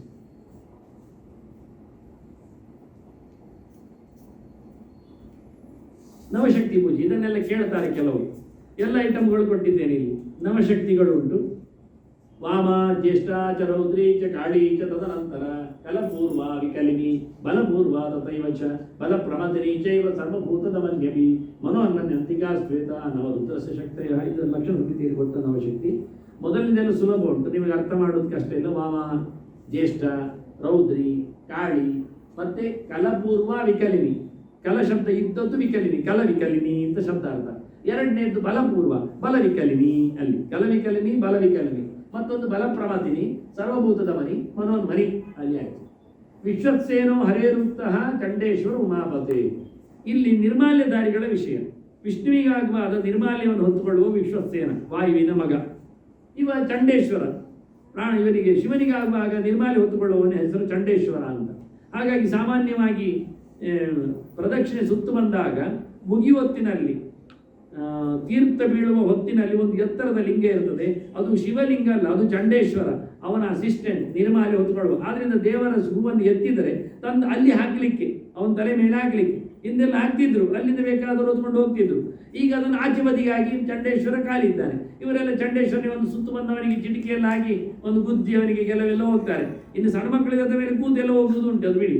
ಅಂದು ಚಂಡೇಶ್ವರ ಎಲ್ಲಿದ್ದಾನೆ? ದೇವಸ್ಥಾನದಲ್ಲಿ ಬದಿಯಲ್ಲಿ ಎತ್ತರದ ಲಿಂಗದಿರುವ ಲಿಂಗ ಅಲ್ಲವೋ ಚಂಡೇಶ್ವರ, ಅವನ ನಿರ್ಮಾಲ್ಯದಲ್ಲಿ ಅದರ ಮೇಲೆ ಹೂ ಇಡ್ಲಿಕ್ಕೆ. ಈಗೇನು ಮಾಡ್ತಾರೆ ಅವರು? ಪ್ರಸಾದ ಅಂತ ಕೊಟ್ಟಲ್ಲಿ ಹೂವನ್ನು ಗಂಧವನ್ನು ಅವನ ಮಂಡೆ ಮೇಲೆ ಹೋಗ್ತಾರೆ. ಕೆಲವರಿಗೆ ಓದ್ಕೊಳ್ತಾರಲ್ಲ, ನಮ್ದು ಓದ್ಕೊಳ್ಳಿ ಅಂತೇಳಿ. ಇನ್ನು ಸ್ತ್ರೀಯರಿಗಾಗುವಾಗ ನಾವು ಹೇಗೆ ಹೇಳ್ಬೋದು ಅಂತ ಕೆಲವರು ಕೇಳ್ತಾರೆ. ಅದಕ್ಕೊಂದು ಕೆರೆ ಕೊಟ್ಟಿದ್ದೇನೆ, ಮಂತ್ರ ಮಹೋದಧಿ ಹೇಳುವಂಥದ್ದು. ಅದು 2 ಮಂತ್ರ ಮಹೋದಧಿದೆ. ನಮೋಂತೇನ ಶಿವೇನೈವ ಸ್ತ್ರೀಣಾಂ ಪೂಜಾ ವಿಧೀಯತೆ. ಸಾಮಾನ್ಯವಾಗಿ ನಮಃ ಶಿವಾಯ ಅಂತ ಕೇಳುವುದು ಮಂತ್ರದ ಕ್ರಮ, ಪಂಚಾಕ್ಷರಿ. ಆದರೆ ಹೆಂಗಸರಾಗುವಾಗ ನಮಃ ಶಬ್ದವನ್ನು ಕೊನೆಯಲ್ಲಿ ಹಾಕಿ ಅಂದು ಶಿವಾಯ ನಮಃ. ಅವರಿಗೆ ಶಿವಾಯ ನಮಃ, ಉಳಿದವರಿಗೆ ನಮಃ ಶಿವಾಯ. ಇದೆರಡು ಚೇಂಜಸ್. ಇದೊಂದು ವಿಶೇಷವಾದಂಥ ಅಪ್ಲಿಕೇಶನ್ಸ್. ವಾಸ್ತವವಾಗಿ ನಾವೆಲ್ಲ ಹೇಗೆ ಹೇಳುದು ಅಂತ ಕೆಲವರು ಕೇಳಿದ್ರೆ, ನೀವೆಲ್ಲ ಶಿವಾಯ ನಮಃ ಹೇಳಲಿಕ್ಕೆ ಪಂಚಾಕ್ಷರ ಅಂತ ಅರ್ಥ ಆಗುವಾಗಿಕೊಳ್ಳಿಕ್ಕೋಸ್ಕರ ಒಂದು ಪ್ರಮಾಣಗೆರೆಯನ್ನು ಕೊಟ್ಟಿದ್ದೀವಿ. ಮತ್ತೆ ಮನೆಯಲ್ಲಿ ಎಷ್ಟು ಇರ್ಬೋದು ಕೇಳಿದ್ರೆ, ಗೃಹೇ ಲಿಂಗದ್ವಯಂ ನಾಚ್ಯ. ಮನೆಯಲ್ಲಿ 2 ಲಿಂಗ ಇರಬಾರದು ಪೂಜೆಯಲ್ಲಿ. ಕೆಲವರ ಮನೆಯಲ್ಲಿ 2 ಅಗ್ಗಿಷ್ಟಿಗೆ ಇರ್ತದಲ್ಲ, ಅಂದರೆ ಅಡುಗೆ ಕೋಣೆ 2 ಇರ್ತದೆ, 2 ಸ್ಟವ್ ಇರ್ತದೆ. ಅದೆಲ್ಲ ಇಬ್ಬರು ಮಾಡುವಾಗ 2 ಅಡುಗೆ ಎಲ್ಲ ಆಗಲಿಕ್ಕಿಲ್ಲ ಮನೆಯಲ್ಲಿ ಹೇಳ್ತಾರೆ. ಮೇಲೆ ಕೆಳಗೆ ಆಗಲಿ ಅಕ್ಕಪಕ್ಕದಲ್ಲೇ, ಮತ್ತೆ ನಾಳೆ ಎಲ್ಲ ಬೈಬೇಡಿ ನನಗೆ ಅಂಥದ್ದು ಬಿಡಿ. ಇಷ್ಟನ್ನು ಮಾಡಿ ಮನೆಯಲ್ಲಿ 2 ಲಿಂಗ ಆಗಲಿಕ್ಕಿಲ್ಲ. ಶಾಲಿಗ್ರಾಮವು 2 ಬರಲಿಕ್ಕಿಲ್ಲ. ಶಾಲಗ್ರಾಮ ದ್ವಯ ಅಂತದ್ದು, 1 ಇರ್ಬೋದು, 4 ಇರ್ಬೋದು. 2 ಬರಲಿಕ್ಕಿಲ್ಲ, 3 ಬರಲಿಕ್ಕಿಲ್ಲ. ಶಾಲಗ್ರಾಮದಲ್ಲಿ ಲಿಂಗದಲ್ಲಿ 2 ಬರಲಿಕ್ಕಿಲ್ಲ, 1 ಬರ್ಬೋದು, 3 ಬರ್ಬೋದು. ಹಾಗೆ 2 ಲಿಂಗ ಇರುವುದು ಸಮಯ ಇಲ್ಲ ಅಂತ ವರಾಹ ಪುರಾಣ ಹೇಳ್ತದೆ. ಮುಕ್ತಯೇ ಶೈಲಜಂ ಲಿಂಗಂ. ನಿಮಗೆ ಇಲ್ಲಿಂದ ಬಿಡುಗಡೆ ಬೇಕು ಅಂತ ಆದರೆ, ಎಲ್ಲ ಸಮಸ್ಯೆಗಳಿಂದ ನಿವೃತ್ತಿ ಬೇಕಾದರೆ ಶಿಲಾಲಿಂಗ ಬೆಸ್ಟ್. ಕಲ್ಲಿನ ಪ್ರತಿಮೆ ಒಳ್ಳೆಯದು, ಕಲ್ಲಿನ ಲಿಂಗ. ಸ್ಫಾಟಿಕಂ ಸರ್ವಕಾಮದಂ. ಸ್ಫಟಿಕ ಲಿಂಗ ಆದರೆ ಏನು ಬೇಕಾದರೂ ಕೊಡುತ್ತೆ ಕೇಳಿದ್ದನ್ನೇ. ಪಾರದಂಚ ಮಹಾಭೂತಿ. ಪಾದರಸದ ಲಿಂಗವನ್ನು ಪೂಜೆ ಮಾಡುವ ಕ್ರಮ ಉಂಟು ಧಾತುವಿನ ವಿಷಯದಲ್ಲಿ. ಅದು ಒಳ್ಳೆ ವೈಭವವನ್ನು ಕೊಡ್ತದೆ ಅಂತ. ಇನ್ನು ಕೆಲವೆಲ್ಲ ಇದೆ, ಸಾಮಾನ್ಯ ಇದ್ದರೆ 3 ಮಾತ್ರ ಕಾಲೋತ್ತರ ತಂತ್ರ ಹಾಕಿಬಿಟ್ಟಿದ್ದೇನೆ. ಶುಕ್ಲಂ ರಕ್ತಂ ತಥಾ ಪೀತಂ ಕೃಷ್ಣಂ ಲಿಂಗ ವಿಹೋಚ್ಛತಿ. ಲಿಂಗದಲ್ಲಿ ಒಂದು ವೆರೈಟಿ ಉಂಟು, ಕಪ್ಪು ಲಿಂಗ, ಬಿಳಿ ಲಿಂಗ, ಮತ್ತೆ ಕೆಂಪು ಲಿಂಗ, ಹಳದಿ ಲಿಂಗ ಅಂತ. ಅದು ಅವರವರ ಯೋಗ್ಯತೆ ಮೇಲೆ ಉಂಟು. ಕೆಲಸಗಾರರಿಗೆ ಆದರೆ ಕಪ್ಪು ಲಿಂಗ ಸಾಕಾಗತ್ತೆ. ಕೇವಲ ಚಿಂತನೆ ಮಾಡುವವರಿಗಾದರೆ, ಜ್ಞಾನಿಗಳಿಗಾದರೆ ಬಿಳಿ ಲಿಂಗ ಸಿಗ್ತದೆ. ರೂಲ್ ಪವರ್ ಇದ್ದವರಿಗೆ, ರೂಲಿಂಗ್ ಪಾರ್ಟಿಯವರಿಗಾದರೆ, ರಾಜಾಡಳಿತ ಎಲ್ಲ ನೋಡಿಕೊಳ್ಳುವವರಿಗಾದ್ರೆ ಕೆಂಪು ಲಿಂಗ, ಮತ್ತು ವ್ಯಾಪಾರ ವ್ಯವಹಾರದಲ್ಲಿ ಕೂತವರಿಗೆ ಹಳದಿ ಲಿಂಗ ಅಂತೇಳಿ. ಇದರಲ್ಲಿ ಇವತ್ತು ಕಾಣದೇ ಇರತಕ್ಕ ವಿಷಯಗಳು. ವಾಸ್ತವವಾಗಿ ಒಂದು ಪೂಜೆ ಮಾಡುವ ಕ್ರಮ ಇದ್ದರೆ ಒಂದು ತೋರಿಸಿಕೊಳ್ಳೋದು ಅಂತ ಕಲ್ಲುಗಳು ಇವೆ. ನಾನು ಒಂದು ಚಿತ್ರದಲ್ಲಿ ಹಾಕಿದ್ದೇನೆ. ಅದರಲ್ಲಿ ಸಾಮಾನ್ಯವಾದ ವಿಶಿಷ್ಟವಾದ ಒಂದು ಲಿಂಗ, ಅದರ ಕಲರ್ ಸ್ವಲ್ಪ ಎಲ್ಲೋ ಇಶ್ ಇದೆ. ಕೆಲವು ಕಡೆ ರೆಡ್ಡಿಶ್ ಆದಂಥ ಲಿಂಗವನ್ನು ನೋಡಿದ್ದೆ ನಾನು. ಕಪ್ಪಂತೂ ಗ್ಯಾರಂಟಿ ಎಲ್ಲ ಕಡೆ ಇದೆ, ಬಿಳಿವಿದೆ. ಹೀಗಾಗಿ 4 ಪ್ರಕಾರದ ಲಿಂಗಗಳನ್ನು ಸಹ ನೋಡಲಿಕ್ಕೆ ಬರ್ತದೆ. ವಿಶೇಷವಾದದ್ದು ಬಿಲ್ವತ್ರ ಅಂತ ಹೇಳದಿದ್ರೆ ಮತ್ತೆ ಜನ ಕೇಳ್ತಾರೆ ನನ್ನ ಹತ್ರ, ಬಿಲ್ವತ್ರ ಇದೆ. ಕೃಷ್ಣಾಷ್ಟಮಿಗೆಲ್ಲ ಬಿಲ್ವತ್ರ ಭಾರಿ ಹೇಳ್ತೀನಿ, ನೀವು ಅದು ಶಿವರಾತ್ರಿ ಹೇಳೋದಿಲ್ಲ ಅಂತ ತಂದಿದ್ದೇನೆ. ಬಿಲ್ವತ್ರೆ 3 ಜನರಿಗೆ ಇಷ್ಟ. ಅದು ಅದರಲ್ಲಿ 3 ಎಲೆಯಲ್ಲಿ ಬ್ರಹ್ಮ ವಿಷ್ಣು ಮಹೇಶ್ವರ ಇದೆ. ನಾನು ಕೃಷ್ಣಾಷ್ಟಮಿಯ ಕಥೆಯಲ್ಲಿ ಸುಮಾರು ಹೇಳಿದ್ದೇನೆ ಅದನ್ನು, ಈಗ ಜಾಸ್ತಿ ಹೇಳೋದಿಲ್ಲ, ಸ್ವಲ್ಪ ಹೇಳುತ್ತೇನೆ ಅಷ್ಟೇ. ಮತ್ತೆ ಅದು ಲಕ್ಷ್ಮೀ ಅದರಲ್ಲಿ ವಿಶೇಷ ಸನ್ನಿಧಾನ, ಅಲ್ಲೇ ಅವರಿದ್ದು. ವೃಕ್ಷೋತ ಬಿಲ್ವಹ ಅಂತ ಶ್ರೀ ಸೂಕ್ತವೇ ಹೇಳ್ತದೆ. ಅವಳು ಭಾರಿ ವಿಶೇಷ ಬಿಲ್ವನದಲ್ಲಿ ಇರ್ತಾಳೆ ಅವಳು. ಅದನ್ನು ದೇವರಿಗೆ ಭಾರಿ ಇಷ್ಟ. ಅದು ನಾರಾಯಣನಿಗೆ ತುಂಬ ಇಷ್ಟ, ರುದ್ರನಿಗಂತೂ ಇಷ್ಟ. ಅದು 3 ಉಂಟು ಹೇಳಿ ಅವನಿಗೆ ತಂದದ್ದಲ್ಲ, ಅವನಿಗೂ ಇಷ್ಟ. ಶಿವಾಯ ಶಿವರಾತ್ರೌಚ ಬಿಲ್ವೋತ್ರ ದದಾತೀಯ ಪತ್ರ ಪ್ರಮಾಣಂಚ ಯುಗಂ ಮೋದತೆ ಶಿವ ಮಂದಿರೆ. ನೀನು ಎಷ್ಟು ಬಿಲ್ವತ್ರೆ ಕೊಡ್ತೀಯಿಂದ ಲೆಕ್ಕ. ಅಖಂಡ ಆಗಿರ್ಬೇಕು, ಅದು ತುಂಡಾದ್ದೆಲ್ಲ ಆಗುವುದಿಲ್ಲ, ಇಡೀ ಇರಬೇಕು, 3 ಒಟ್ಟಿಗೆ ಬರಬೇಕು, ಕಡಿ ಆದದ್ದೆಲ್ಲ ಇಲ್ಲ. ಹಾಗಾಗಿ 3 ಇದ್ದ ಎಲೆಯನ್ನು ಎಷ್ಟು ಕೊಡ್ತಿ ಅಷ್ಟು ಯುಗ ನೀನು ಶಿವಲೋಕದಲ್ಲಿ ಇರ್ತಿ, ಅಷ್ಟು ಯುಗ ಯೋಚನೆ ಮಾಡಿ ಅಂತಾರೆ. ನಮಗೆ ನೋಡಿ, ಒಂದು ತಂದು ಕೊಡ್ಲಿಕ್ಕೂ ನಾಚಿಕೆ ಆಗ್ತದೆ. ಮನೆಯಲ್ಲಿ ಬೆಳೆಸಬೇಕು, ಒಯ್ಲಿಕ್ಕೆ ಸಿಗಬೇಕು. ನಾನು ಮನೆಯಲ್ಲಿ ನೆಟ್ಟದ್ದು 10-50 ವರ್ಷದಿಂದಲೂ ಒಂದೂ ಎಲೆ ಇಲ್ಲ ಅಂತ ಆಗಲಿಲ್ಲ. ಅದರಲ್ಲಿ ಎಷ್ಟೋ ಕಡೆಯಲ್ಲಿ ಎಲೆಯೆಲ್ಲ ಪೂರ್ತಿ ಬಿದ್ದ ಮರಗಳನ್ನು ನೋಡಿದ್ದೇನೆ. ನಮ್ಮ ಮನೆಯಲ್ಲಿ ಪೂರ್ತಿ ಬಿದ್ದೋಗುವುದೇ ಇಲ್ಲ.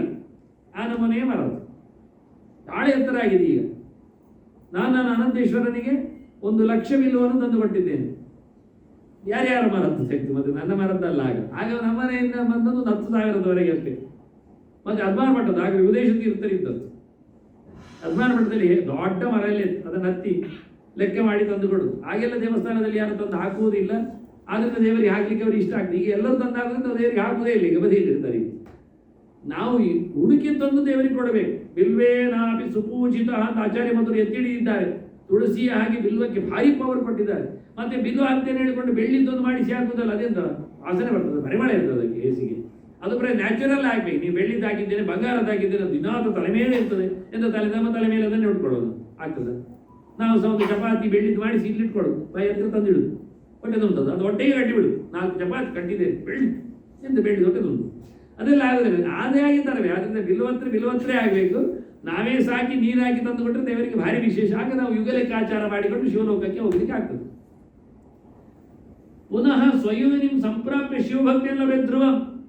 ಅಲ್ಲಿ ಮುಗೀತು, ನಾನು ಕೊಟ್ಟದ್ದಲ್ಲೇ ಆಯ್ತಲ್ಲ. ಮತ್ತೆ ಬಂದು ಒಳ್ಳೆಯ ಶಿವಭಕ್ತರಾಗಿ ಲೋಕದಲ್ಲಿ ಹುಟ್ಟಿ ಬರ್ತಾನೆ, ಚಂದವಾಗಿ ಹುಟ್ಟುತ್ತಾನೆ.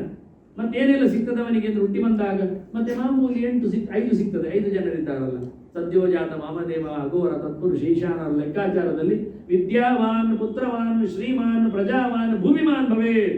ಬ್ರಹ್ಮವೇದಾಂತ ಪುರಾಣ ಹೇಳ್ತದೆ ಅವನಿಗೆ ಒಳ್ಳೆ ವಿದ್ಯೆ ಬರ್ತದೆ, ಅವನಿಗೆ ಒಳ್ಳೆ ರೀತಿಯಾದ ಮಕ್ಕಳು ಸಿಗ್ತಾರೆ. ಮಕ್ಕಳು ಸಿಗುವುದು ತತ್ಪುರುಷನಿಂದ, ಪುಂಸ್ತದಿಂದಾಗಿ. ಶ್ರೀಮಂತನಾಗ್ತಾನೆ ಅವನು ವಾಮದೇವನಿಂದಾಗಿ. ಪ್ರಜಾವಾನ್, ಅವನು ಪ್ರಜೆಗಳನ್ನು ಸಂಪತ್ತನ್ನು ಪಡಿತಾನೆ. ಆನಂತರ ಭೂಮಿಮಾನ್, ಈಶಾನನಿಂದಾಗಿ ಭೂಮಿವಂತನಾಗ್ತಾನೆ. ಮತ್ತೆ ಇನ್ನು ಅಘೋರನಿಂದಾಗಿ ಅವನು ಪ್ರಜಾವಾನ್ ಆಗ್ತಾನೆ. ಇನ್ನು ಮುಂದಕ್ಕೆ ಸದ್ಯೋಜಾತನಿಂದಾಗಿ ಅವನು ವಿದ್ಯಾವಂತನಾಗ್ತಾನೆ. ಈ ಎಲ್ಲ ಪ್ರಕಾರದಲ್ಲಿ ಯಾರು ಉಪಾಸನೆ ಮಾಡಿದ್ರು ಆಗುತ್ತದೆ, ವಿಷಯ ಬೇರೆ. ಒಟ್ಟೊಂದು ಹೇಳಿಕೊಟ್ಟೆ ಅಷ್ಟೇ, ಹೇಗೆ ಇರುತ್ತದೆ ಅಂತ ಚಿಂತನೆ ಮಾಡಲಿಕ್ಕೆ. ಎಷ್ಟೇ ರಾಷ್ಟ್ರ ಯಾಕೆ ಇಲ್ಲಾಂದ್ರೆ 5 ಕೊಡಬೇಕು ಅವನದ್ದು 5. ಅದರಿಂದ 5 ಪ್ರಕಾರದಲ್ಲಿ ನಮಗೆ ತಿನಿಸನ್ನು ಕೊಡುತ್ತಾನೆ. ಯಸ್ಯ ರಾಷ್ಟ್ರೇತು ಲಿಂಗಸ್ಯ ಮಸ್ತಕಂ ಶೂನ್ಯ ಲಕ್ಷಣಂ ತಸ್ಯಾ ಲಕ್ಷ್ಮೀ ಮಹಾರೋಗ ದುರ್ಭಿಕ್ಷಂ ವಾಹನಕ್ಷಯ. ಯಾವ ಊರಿನಲ್ಲಿ ಲಿಂಗ ಪೂಜೆ ಆಗುವುದಿಲ್ಲ, ದೇವಸ್ಥಾನ ಬರಡಾಗಿರ್ತದೆ, ಅವನ ತಲೆ ಮೇಲೆ ಹೂವು ಹಾಕುವರಿಲ್ಲ ಆಗ್ತದೆ, ಅಂತಹ ಸಂದರ್ಭದಲ್ಲಿ ಆ ಊರಿನಲ್ಲಿ ಬಡತನ, ರೋಗ, ದುರ್ಭಿಕ್ಷೆ, ಊಟಕ್ಕಿಲ್ಲ, ವಾಹನಕ್ಷಯ, ಎಲ್ಲ ಜಾನುವಾರುಗಳು, ಕುದುರೆ ವಾಹನಗಳು ಎಲ್ಲ ಹಾಳಾಗಿ ಹೋಗ್ತದೆ. ಯಾವುದಿಲ್ಲ, ಟ್ರಾನ್ಸ್ಪೋರ್ಟೇಷನ್ ಇಲ್ಲ, ಮತ್ತೆ ಊಟಕ್ಕಿಲ್ಲ, ಮತ್ತೆ ಗಂಡಾಬಟ್ಟೆ ರೋಗಗಳು, ಜೊತೆಯಲ್ಲಿ ದುಡ್ಡು ಇಲ್ಲ, ಬಡತನ. ಈ 4 ಬರ್ತದೆ. ಆದ್ರಿಂದ ಯಾವುದೇ ದೇವಸ್ಥಾನಗಳು ಖಾಲಿ ಬೀಳಲಿಕ್ಕಿಲ್ಲ, ಯಾವುದೇ ಲಿಂಗ ಶೂನ್ಯ ಆಗಲಿಕ್ಕಿಲ್ಲ. ತಲೆ ಮೇಲೆ ಹೂವಿಟ್ಟು ಕೈ ಮುಗಿದಾದ್ರು ಕೊನೆಯ ಪಕ್ಷದಲ್ಲಿ ವಿಶೇಷವಾಗಿ ಹೂವೇ ಇಲ್ಲದಂತೆ ಲಿಂಗವನ್ನು ಖಾಲಿ ಮಾಡಿ. ಶಾಲಗ್ರಾಮದ ಮೇಲೆ ತುಳಸಿ ಇಲ್ಲದಂತೆ ಇರಲಿಕ್ಕಿಲ್ಲ, ಲಿಂಗದ ಮೇಲೆ ಹೂವಿಲ್ಲದಂತೆ ಇರಲಿಕ್ಕಿಲ್ಲ. ಅದು ವಿಶೇಷವಾದ ಒಂದು ಲಿಂಗ ಪುರಾಣದ ಗೆರೆ. ಇನ್ನು ದ್ವಾರಪಾಲಕರು ಸ್ಥಾಣೌ ಮಹೋದರ ಮಹಾಗಾಯ ಮಹಾಕಂಟಕ ಮಹೋರಸ್ಕ ಅಗ್ನಿಜಿಹ್ವ ಅಗ್ನಿನೇತ್ರ ವಿರೂಪಾಕ್ಷ ವಿಶಾಲಾಕ್ಷ ಅಂತ 8 ಜನರನ್ನು ತಂತ್ರ ಸಮುಚ್ಚಯ ಕಲೆಕ್ಟ್ ಮಾಡಿ ಬೇರೆ ಕಡೆದೆಲ್ಲ ಅವರು ಒಟ್ಟು ಮಾಡಿ ಹೇಳಿದ್ದು. ಹೇಳುವಾಗ ಅಗ್ನಿಯಾದಿ ಜಿಹ್ವ ನೇತ್ರ ಹೇಳ್ತಾನೆ. ಅಗ್ನಿ ಆದಿಯಲ್ಲಿ ಉಂಟು, ಜಿಹ್ವ ಮತ್ತೆ ನೇತ್ರ ಸೇರಿದೆ. ಅಗ್ನಿ ಜಿಹ್ವ ಅಗ್ನಿ ನೇತ್ರ ಅಂತ ಹೆಸರು. ಹೇಳುವ ಕ್ರಮಗಳು ಸಂಸ್ಕೃತ ಕಲೀಲಿಕ್ಕೆ ಭಾರಿ ಗಮ್ಮತ್ ಇರ್ತದೆ. ಹಾಗೆ 8 ಜನ ಶೂಲಪಾಣಿ ಪರಶುಮಾಣಿ ಹೊರಗೆ ಇರುವವರು, ನಂದಿ ಮಹಾಕಾಲ ಹೊರಗಿರುವವರು, ಅವರನ್ನು ಬಿಟ್ಟು ಅವರು ಹೇಳಿದ ಕ್ರಮ. ಹಾಗಾಗಿ ಶೂಲಪಾಣಿ ಮತ್ತೆ ಪರಶುಮಾಣಿಯಲ್ಲಿ ಚಂದ್ರೇಶ್ವರದಿಂದ ತಂದೆ ನಿಲ್ಲಿಸಿದ್ದೇನೆ. ಬಹಳ ಚಂದವಾದ ಲೈನ್ ಡ್ರಾಯಿಂಗ್ ಹೇಳಿ ಅಲ್ಲಿ ಅವ ಶೂಲ ಇಟ್ಕೊಂಡಿದ್ದಾನೆ. ಅವನಿಗೆ ಇವನು ಡಿಫರೆನ್ಸ್ ಏನು ಕೇಳಿದ್ರೆ ಅವನು ಶೂಲ, ಇವನು ಪರಶು ಕೈಯಲ್ಲಿ. ಶೂಲಪಾಣಿ ಪರಶುಪಾಣಿ ಅಂತ ಅವರಿಬ್ಬರು ಕೈಯಲ್ಲಿ ಹಿಡಿದವರು, ಹೊರಗೆ ನಿಂತವರು ಅವರಿಬ್ಬರು, ಮತ್ತು ಒಳಗಿನ 8 ಜನರವರಿದ್ದಾರೆ. ಮಹೋದರ ಮಹಾಕಾಯ ಮಹಾಕಂಠ ಮಹೋರಸ್ಕ ಉರಸ್ಕ ಅಂತ ಯದೇವ, ದೊಡ್ಡ ಯದೇವ, ದೊಡ್ಡ ಹೊಟ್ಟೆಯವ, ದೊಡ್ಡ ಮೈಯವ, ದೊಡ್ಡ ಕುತ್ತಿಗೆಯವ, ಮತ್ತೆ ಅಗ್ನಿ ನೇತ್ರ ಅಗ್ನಿಜಿಹ್ವ ವಿರೂಪಾಕ್ಷ ವಿಶಾಲಾಕ್ಷ. ವಿಚಿತ್ರವಾದ ಕಣ್ಣು, ವಿಶಾಲವಾದ ಕಣ್ಣು ಅಂತ ಅವರನ್ನು ನೋಡಿಕೊಂಡು ಹೆಸರಿಟ್ಟದ್ದು. ಮರೆತು ಹೋಗದೆ, ಯಾಕಂದ್ರೆ ನೋಡಿದ ನೀನು ಯಾರ ಕೇಳೋದಲ್ಲ, ನೋಡುವಾಗದಾಗುದಿಲ್ಲ, ನಾನು ವಿಶಾಲಾಕ್ಷ, ನಾನು ವಿರೂಪಾಕ್ಷ. ಹಾಗೆ ಅವರವರ ಪರಿಚಯ ಮಹೋದರ ಎಲ್ಲ ಅವರವರಿದ್ದಾಗ ಹೆಸರು ಅವರವರಾಗಿರ್ತಾರೆ. ನೆಕ್ಸ್ಟ್ ಈಗ ನಾವು ಶಿವರಾತ್ರಿಯಲ್ಲಿ ಅಂದ್ರೆ ಎಲ್ಲ ನಾನು ಜಯಂತಿಗಳಲ್ಲಿ ದೇವರ ಪೂಜೆಗಳಲ್ಲಿ ಅರ್ಘ್ಯ ಮಂತ್ರವನ್ನು ಹೆಚ್ಚು ಒತ್ತು ಕೊಟ್ಟಿದ್ದೇನೆ. ಕೃಷ್ಣಾಷ್ಟಮಿ ಪೂಜೆ ಕಡೆ ಅಂದ್ರೆ ಗೌಜಿ ಅಂದ್ರೆ ಅರ್ಘ್ಯ ಕೊಡುವುದೇ. ಅರ್ಘ್ಯ ಕೊಟ್ಟರೆ ಮುಗಿದು ಏನು ಮಾಡದಿದ್ರೆ ಅರ್ಘ್ಯ ಕೊಡುವುದು ಅಂತ ಒಂದು ಅರ್ಘ್ಯ ಕೊಡುವುದರಲ್ಲೇ ದೊಡ್ಡ ಸಂಗತಿ.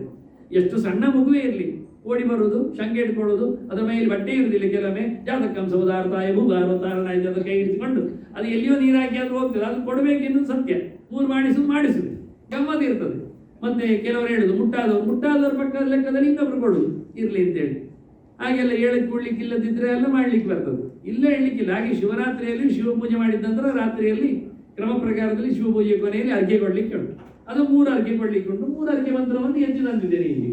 ನಮಃ ಶಿವಾಯ ಶಾಂತಾಯ ಸರ್ವಪಾಪಹರಾಯ ಚ ಶಿವರಾತ್ರೋ ಮಯಾ ದತ್ತಂ ಗ್ರಹಣಾರ್ಘ್ಯಂ ಇದಂ ಪ್ರಭೋ ಮಯಾ ಕೃತಾನಿ ಅನೇಕಾನಿ ಪಾತಕಾನಿ ಚ ಶಂಕರ ಗ್ರಹಣಾರ್ಘ್ಯಂ ಉಮಾಕಾಂತ ಶಿವರಾತ್ರೋ ಪ್ರಸೀದ ಮೇ. ದುಃಖ ದಾರಿದ್ರ್ಯ ಭಾರೈಶ್ಚ ದಗ್ಧೋಹಂ ಪಾರ್ವತೀಪದೇ ಮಾಂ ತ್ವಂ ತ್ರಾಹಿ ಮಹಾದೇವ ಗ್ರಹಣಾಖ್ಯಂ ನಮೋಸ್ತುತೆ. ಬಹಳ ಸುಂದರವಾದ 3 ಮಂತ್ರಗಳು. ಕಲೀಲೇಬೇಕಾದ್ದು, ಅರ್ಗೆ ಕೊಡಲೇಬೇಕಾದ್ದು. ಕೊನೆ ಪಕ್ಷ ಓದಿ ಹೇಳಿ ಆದರೂ ಬಾಯಿಯಲ್ಲಿ ಆದರೂ ಅರ್ಗೆ ಕೊಟ್ಟಾಗ ಮನಸ್ಸಿನಲ್ಲಿ ಯೋಚನೆ ಮಾಡಿಕೊಂಡು ಏನು ಕಷ್ಟ ಇಲ್ಲ, ಖರ್ಚಿಲ್ಲ ಅರ್ಗೆ ಕೊಡಲಿಕ್ಕೆ. ಮತ್ತೆ ಶಂಖದಲ್ಲಿ ಕೊಡಲಿಕ್ಕೆ ಮಾತ್ರ ಬರೋದಿಲ್ಲ. ಅವನಿಗೆ ಶಂಖ ಇಲ್ಲ ಪೂಜೆಯಲ್ಲಿ, ಶಿವನಿಗೊಂದು ವಿಶೇಷ ಅಷ್ಟೇ. ಹಾಗಾಗಿ ಅವನಿಗೆ ಕೊಂಬು ಮಾಡಿಕೊಳ್ತಾರೆ ಕೊಡಲಿಕ್ಕೆ. ನಾವು ಅರ್ಗೆಯನ್ನು ಕೈಯಲ್ಲಿ ಕೊಡಬಹುದು. ಅರ್ಗೆ ಕೊಡೋದು ಸೂರ್ಯನಿಗೆ ಕೈಯಲ್ಲಿ ಅಲ್ವ. ಹಾಗಾಗಿ ಅರ್ಗೆ ಕೊಡುವಾಗ ಕೈಯಲ್ಲಿ ಕೊಡುವುದರಲ್ಲಿ ಏನು ತಪ್ಪು ಕಾಣುವುದಿಲ್ಲ. ಹಾಗಾಗಿ ಶಿವನಿಗೂ ಅರ್ಗೆ ಕೊಡ್ಲಿಕ್ಕೆ ಉಂಟು. ಇನ್ನು ಕೊನೆ ಪಕ್ಷ ಕೆಲವರು ಶಿವನ ಒಳಗಿನ ದೇವರಿಗೆ ಕೊಡ್ತೇನೆ, ಕೊಡಿ ಮಾರೆ ದೇವರಿಗೆ, ಶಿವನಿಗೂ ಕೊಡುದು ಬೇಡವಾ? ನಾನು ಹೇಳೋದಾಗಿ ಎಲ್ಲ ಒಳಗಿನವನಿಗೆ ಮಾತ್ರ ಕೊಟ್ಟರೆ ಮತ್ತು ಹೊರಗಿನವನಿಗೆ ಗತಿ ಯಾವಾಗ? ಹಾಗಾಗಿ ಅವನಿಗೂ ಮಾಡಿ ಇವನಿಗೂ ಮಾಡಿ, ದೇವರಿಗೂ ಮಾಡಿ ಇವನಿಗೆ ಮಾಡಿ, ಕೊನೆಗೆ ನಾವು ಪ್ರತ್ಯೇಕವಾಗಿ ದೇವರಿಗೆ ಮಾಡಿ ಅವನಿಗೆ ಮಾಡಿ, ಅದು ಸುಲಭ ಆಗಲಿ ಅಷ್ಟೇ. ಹೀಗಾಗಿ ಎಲ್ಲರಿಗೂ ಮನೆಯಲ್ಲಿ ಕೊಡ್ಲಿಕ್ಕೆ ಉಂಟು. ಕೆಲವರು ಹೇಳೋದುಂಟು, ನಾನು ತಿಂದ ನೀನು ತಿಂದಾಗೆ ಮಗು ತಿಂದು ಬಿಡು ಅಂತ. ಆದರೂ ಅಮ್ಮನಿಗೆ ಹೊಟ್ಟೆ ತುಂಬುತ್ತದ? ಹಾಗೆ ಮಗು ಮಾತ್ರ 4 ಸೇಬು ತಿಂದು ಬಿಟ್ರೆ ಅಮ್ಮನಿಗೆ ಖುಷಿ ಆಗ್ತದೆ.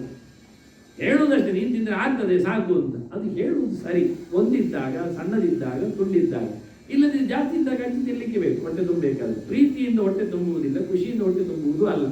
ಹಾಗೆ ದೇವರಿಗೆ, ದೇವರ ಪರಿವಾರ ಇದ್ದಾರೆ, ಅವರಿಗೂ ಕೊಡ್ಲಿಕ್ಕೆ ಉಂಟು, ದೇವರಿಗೂ ಕೊಡ್ಲಿಕ್ಕೆ. ದೇವರಿಗೆ ಕೊಡದೆ ಪರಿವಾರದವರು ತಿನ್ನುವುದಿಲ್ಲ. ದೇವರಿಗೆ ಕೊಟ್ಟ ನಂತರ ಪರಿವಾರದವರು ಎಲ್ಲರೂ ಇಷ್ಟಪಡ್ತಾರೆ, ಕೊಡದಿದ್ರು ನಡೀತದೆ. ದೇವರಿಗೆ ಕೊಟ್ಟರೆ ಪರಿವಾರ ಕೊಡದಿದ್ರು ನಡೀತದೆ, ಪರಿವಾರ ಕೊಟ್ಟರೆ ದೇವರಿಗೆ ಕೊಡದಿದ್ರೆ ಎರಡೂ ನಡೆಯುತ್ತದೆ. ಇದು ವಿಷಯ. ಹಾಗಾಗಿ ಭಗವಂತನ ಜಯಂತಿಗಳಲ್ಲಿ, ಪೂಜೆಗಳಲ್ಲೆಲ್ಲ ನಾನು ಅರ್ಘ್ಯ ಮಂತ್ರಗಳನ್ನೆಲ್ಲ ಪ್ರಚಾರ ಮಾಡಿದ್ದೇನೆ. ಆದ್ದರಿಂದ ಶಿವರಾತ್ರಿಯಲ್ಲಿ ಎಷ್ಟೋ ಜನರಿಗೆ ಅರ್ಘ್ಯ ಕೊಡ್ಲಿಕ್ಕೆ ಉಂಟು ಅಂತಲೇ ಗೊತ್ತಿಲ್ಲ. ಹಾಗಾಗಿ ಕೊಡ್ಲಿಕ್ಕೋಸ್ಕರ ತೋರಿಸಿಕೊಟ್ಟೆ ಅರ್ಘ್ಯ ಮಂತ್ರಗಳು. ಅರ್ಘ್ಯೆಯನ್ನು ರಾತ್ರಿ ಕೊಡಲಿಕ್ಕೆ, ರಾತ್ರಿ ಪೂಜೆ ಮಾಡುವುದಿಲ್ಲ, ಮಧ್ಯಾಹ್ನ ಕೊಡಲಿಕ್ಕೆ, ಮಧ್ಯಾಹ್ನ ಕೊಡದಿದ್ದರೆ ಬೆಳಿಗ್ಗೆ ಕೊಡಲಿಕ್ಕೆ. ಅಂದರೆ ಪೂಜೆ ಮಾಡುವ ಕ್ರಮ ಇದೆ. ಪೂಜೆಯ ಬಗ್ಗೆ ಮಾತಾಡಲಿಲ್ಲ ನಾನು. ಪೂಜೆಯನ್ನು ಯಾವತ್ತೂ ಮಾಡದೇ ಇರಬೇಡಿ. ರಾತ್ರಿವರೆಗೆ ಕಾದು ಮಾಡಿದರೆ ಒಳ್ಳೆಯದು. ನಾನು ಮೊದಲ ದಿವಸ ಹೇಳಿದ್ದೇನೆ, ಜಾಗರಣೆ ಮಾಡುವುದಿಲ್ಲ ಅಂತ ಆದರೆ ರಾತ್ರಿ ಪೂಜೆ ಮುಗಿಸಿ ಮಲಗಿ ಅಂತ. ರಾತ್ರಿ ಪೂಜೆ ಮುಗಿಸಿ ಊಟವೂ ಮಾಡಿ ಅಂತ ಹೇಳಿಬಿಟ್ಟಿದ್ದೇನೆ. ಕಮ್ಮಿ ಮಾಡೋದು, ಶಾರ್ಟ್ ಮಾಡೋದಾದ್ರೆ. ಕೊನೆಗೆ ರಾತ್ರಿ ಪೂಜೆ ಮಾಡೋದಿಲ್ಲ ಅಂದರೆ ಮಧ್ಯಾಹ್ನ ಪೂಜೆಯಲ್ಲಿ ಮುಗಿಸಿಬಿಡಿ, ಕೊಡದೇ ನಿಲ್ಲಿಸಬೇಡಿ. ಅದು ಮಾಡೋದಿಲ್ಲ, ಬೆಳಿಗ್ಗೆ ಮಾಡಿ ಮುಗಿಸಿ ಶಿವನ. ಯಾಕೆಂದರೆ ಶಿವ ಏನು ಇವತ್ತು ರಾತ್ರಿ ಬರ್ತಾನೆ ಅಲ್ಲ, ಆ ದಿನ ಹೌದು, ಆ ದಿನ ಬೆಳಿಗ್ಗೆ ನಾವು ಪೂಜೆ ಮುಗಿಸಿ ಮಾಡಲಿಕ್ಕೆ ಬರ್ತದೆ. ಯಾವುದೇ ಉಪಚಾರಗಳನ್ನು ನಾನು ಮೊದಲು ಹೇಳುವಾಗ ಹೇಳಿದೆ, ಯಾವುದೇ ಉಪಚಾರಗಳನ್ನು ಮೈನಸ್ ಮಾಡುವುದಕ್ಕಿಂತ ಯಥೋಚಿತವಾಗಿ ವ್ಯವಸ್ಥಿತವಾಗಿ ಮಾಡುವುದರಲ್ಲಿ ತಪ್ಪಿಲ್ಲ. ಬಿಟ್ಟೇ ಬಿಡುವುದಕ್ಕಿಂತ ಯಾವಾಗಾದ್ರೂ ಸಂಕೋಚ, ಗೌಣ ಕಾಲ ಅಂತೇವೆ ನಾವಲ್ಲಿ ಹೇಳಿದ ಸಮಯದಲ್ಲಿ ಕೊಡಗಾಗದಿದ್ದರೆ ಮಿಸ್ಡ್ ಆಗುವುದಿಲ್ಲ. ಇಲ್ಲಿ ಹೊರಗಿನ ಅಪ್ಲಿಕೇಶನ್ನಲ್ಲಿ ಅಲ್ಲ, ಸ್ವಲ್ಪ ಬೇರೆ ಹೊತ್ತಿನಲ್ಲಿ ಆದರೂ ಮಾಡುವುದು ಒಳ್ಳೆಯದು. ಯಾಕೆಂದ್ರೆ ಇದು ನೈಮಿತ್ತಿಕಗಳು, ಇದು ನಿತ್ಯಕರ್ಮಕ್ಕಾದರೆ ಕಡ್ಡಾಯ ಅದೇ ಹೊತ್ತು ಹಾಗೆ ಅಂತ. ನೈಮಿತ್ತಿಕವನ್ನು ಸ್ವಲ್ಪ ಫ್ಲೆಕ್ಸಿಬಲ್ ಆಗಿ ಮಾಡಲಿಕ್ಕೆ ಬರ್ತದೆ. ಪರಿವಾರ ತದರ್ಶ ಕಾರ್ತಿಕೇಯಂಚ ವಾಮೇ ದಕ್ಷಿ ಗಣೇಶ್ವರ 5:50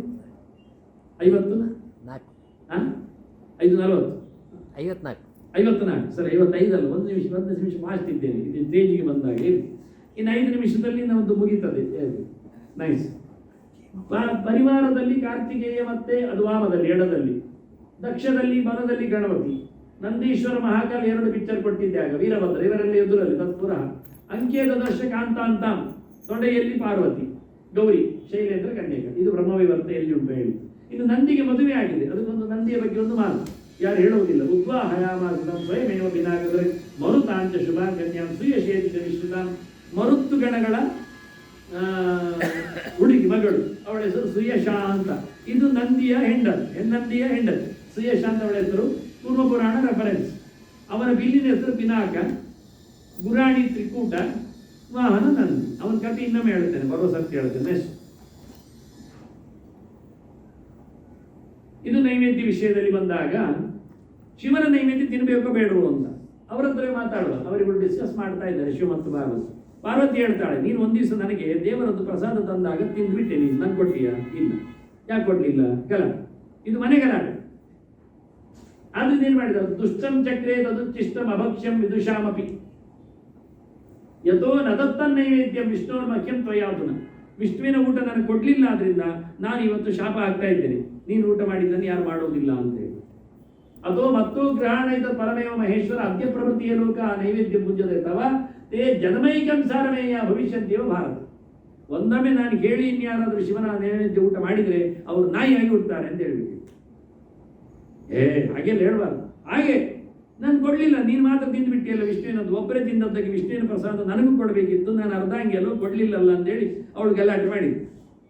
ಇತ್ಯುಕ್ತ ಪಾರ್ವತಿ ಮಾತಾ ರುರೋಧ ಪುರತೋ ವಿಭೋ ಅಳ್ಳಿಗೆ ಶುರು ಮಾಡಿದ್ದಾಳೆ ಅವಳು, ದೊಡ್ಡ ಲಾಸ್ ಅಂತ ಹೇಳಿಕೊಂಡು. ದೃಷ್ಟಿಪಪಾತ ತತ್ಕಂಟೆ ನೀಲಕಂಠ ಬಹುವ ತಿಂದಾಗಿದ ಅಂತ ಹೇಳಿ ಅವನು ಕುತ್ತಿಗೆಯನ್ನು ನೋಡ್ತಾ ಇದ್ದಾರಂತೆ. ಕುತ್ತಿಗೆ ನೋಡಿ ಅವನದ್ದು ಕಪ್ಪಾಗಿ ಹೋಯ್ತು. ಅವಳು ಕಾಳಿಯನ್ನು ಮೊದಲಿದ್ದಾಳೆ, ತಪಸ್ಸು ಮಾಡಿ ಬಿಳಿಯಾದದ್ದು ಗೌರಿ ಆದದ್ದು. ಈಗ ದುರ್ಗುಟ್ಟಿ ನೋಡಿ ಶಿವನ ಕುತ್ತಿಗೆ ಕಪ್ಪಾಯ್ತಂತೆ. ಹಿಂದದಲ್ಲಿ ಉಂಟು. ಮುಂದೆ ಏನಾಯ್ತು ಬ್ರಹ್ಮವೈ ಅಂತ ಹೇಳ್ತದೆ. ಲಿಂಗೋಪರಿಧಿ ಎದ್ದಂತ ದೇವ ಅಗ್ರಾಖ್ಯಮೀಶ್ವರ ಸುಪವಿತ್ರ ಭವೇತಸ್ಯ ವಿಷ್ಣು ನೈವೇದ್ಯ ಮಿಶ್ರಿತ. ನಿನ್ನದೇ ಮಾತ್ರ ಉಂಟಾದ್ರೆ ಅದು ರಾಂಗ್, ದೇವರದ್ದು ಸೇರಿದ್ರೆ ಅದು ಓಕೆ.